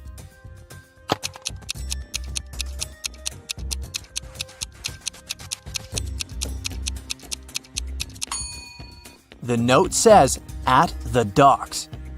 When Laura got there, she saw 3 buildings. She understood she wouldn't have enough time to search all of them. She needed to choose the one where Louisa was kept, and fast. Can you help Laura?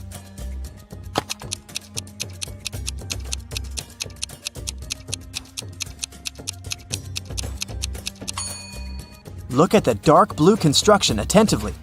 Next to the window, there's the word "help" scratched with some sharp object. After looking around the building, Laura found 3 keys. She needed to figure out which one of them fit the lock. Hurry up!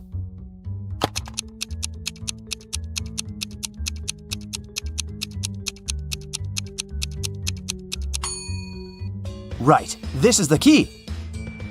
The door opened, and Laura saw a woman sitting in the far corner. It was Louisa.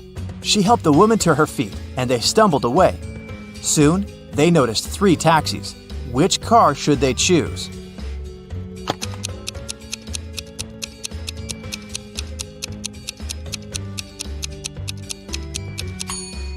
The first one doesn't have a license plate. That's suspicious. And the driver of the second taxi is the very woman who took Louisa away a week ago. She's wearing a fake mustache and a baseball cap, pretending to be a man. Laura and Louisa should choose the third taxi. But luck wasn't on their side that evening. The car broke down before they could get to Louisa's husband. They had to walk. There were 3 paths in front of them. One led to a swamp. Toxic gases were floating all over the surface of the water. The second road was filled with poisonous plants. And over the third path, the air was swarming with agitated wasps. Which path should Laura and Louisa opt for?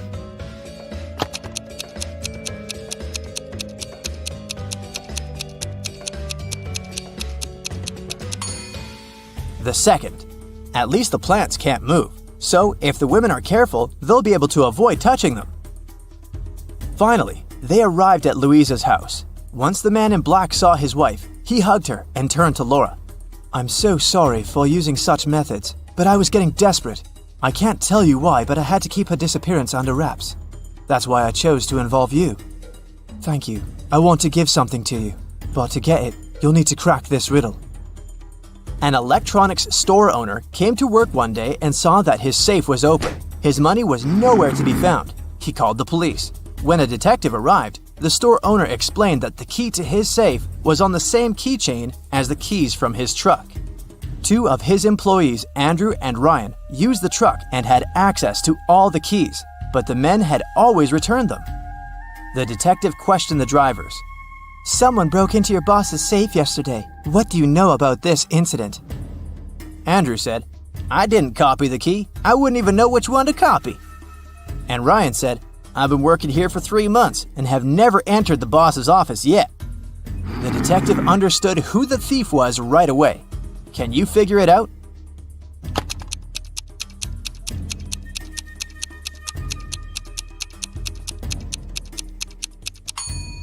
Andrew stole the money. The detective didn't say how the criminal had opened the safe. Then how did Andrew know it? Laura got the answer right. The man handed her Cinnabon and a brand new smartphone, but it was protected by a password. When Laura tried to unlock the phone, that's what she saw. Write backward all the numbers. That sounded like a tough task. Luckily, Laura was very smart. She didn't need much time to write the correct answer and unblock the gadget. So what was the password?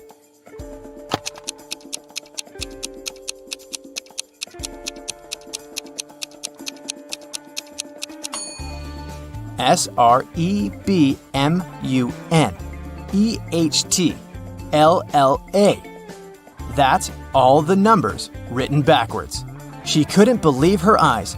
She'd been dreaming of this all her life, but to get it, she'd have to set off on a very unusual journey.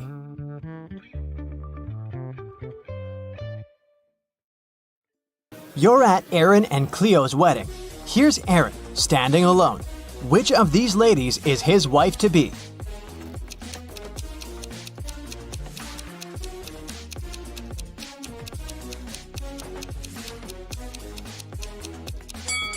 It's this one. Look, there's her name, Cleo, on her bracelet.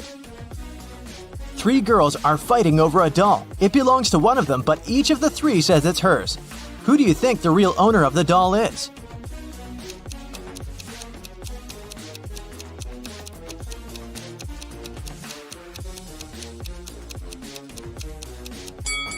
It must be this girl. Look, she and the doll have matching outfits. It's Halloween, and some people got dressed as ghosts, but there's one real ghost among them. Who do you think it is?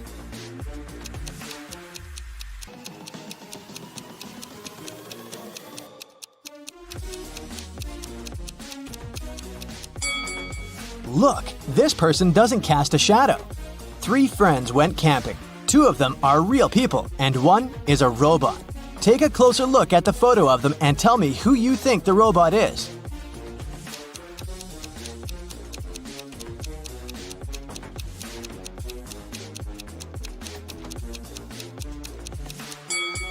It must be this guy. Take a look at the footprints each of them left. This guy's footprints are actually wheel prints, which is not very common for a real human.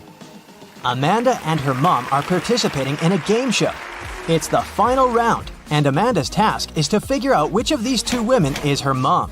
Both women are wearing masks, so Amanda cannot see their faces. Can you help her?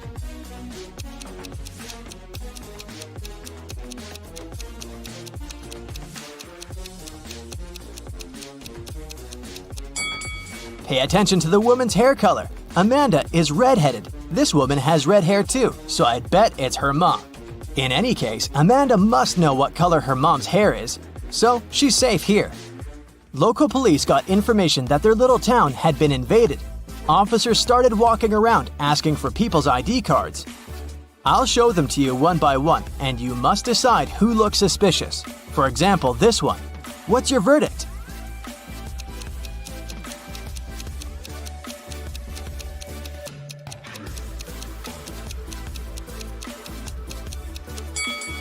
Look at this guy's birth year. No, it's definitely not a real ID.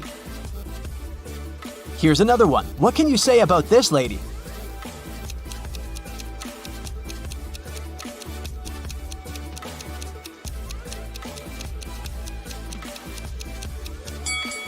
Look at her place of residence. It's just the name of some place. There's no mention of a state or country.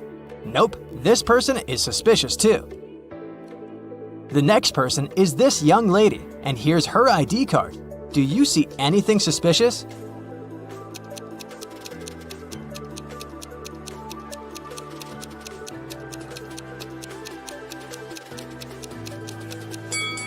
She seems fine to me. I'd let her go. Another one. What about this person?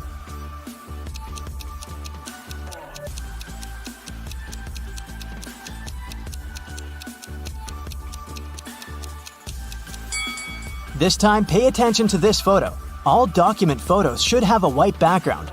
This one isn't an officially issued ID card, so I'd say he's suspicious. I have the last suspect for you.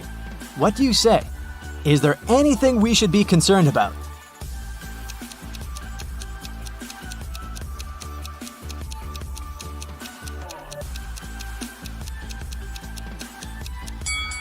No, he's okay. Let him go. A rich lady, Mrs. Reed, was looking for a person to clean her house every week.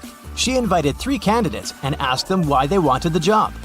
Amelia said she wanted to earn some money during the summer to travel to another state with her friends. Colton said his mother forced him to do something in the summer so that he didn't play video games all day long. Danica said she was totally broke and needed money to survive. When they left, Mrs. Reed saw that her diamond necklace was missing. She guessed that one of the candidates had stolen it, so she invited them again. Take a look at them and figure out who the thief is.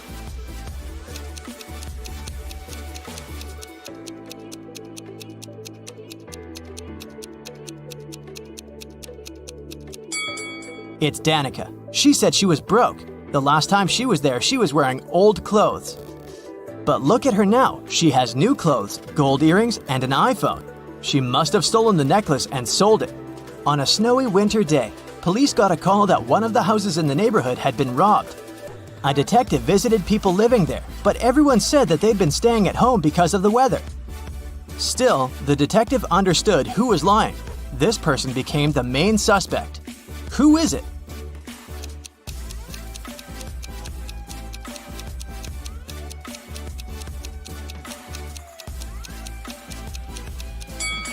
It must be the person living in this house. He said he'd been staying at home, but he obviously parked his car after the snow had already built up on the driveway. So, the car was away for a while. Why would he lie? Another day, another crime. Mr. Spencer, a businessman, was robbed. He said he'd had a heavy safe full of cash in his bedroom. Now it was gone, and he was worried that he didn't have any proof that he'd ever possessed it. Still, a detective said that he believed the man and asked for details. How did the detective know the businessman wasn't a liar?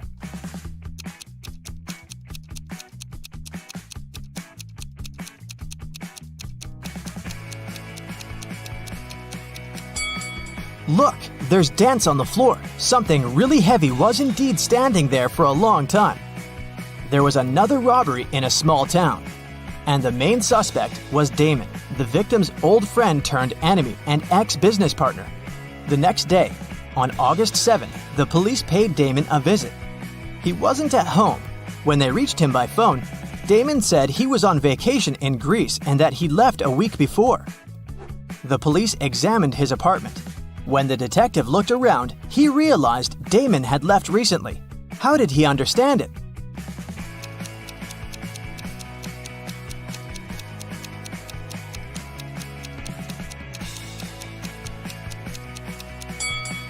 Look at the calendar on the wall. It says August 6th, which is the day of the crime.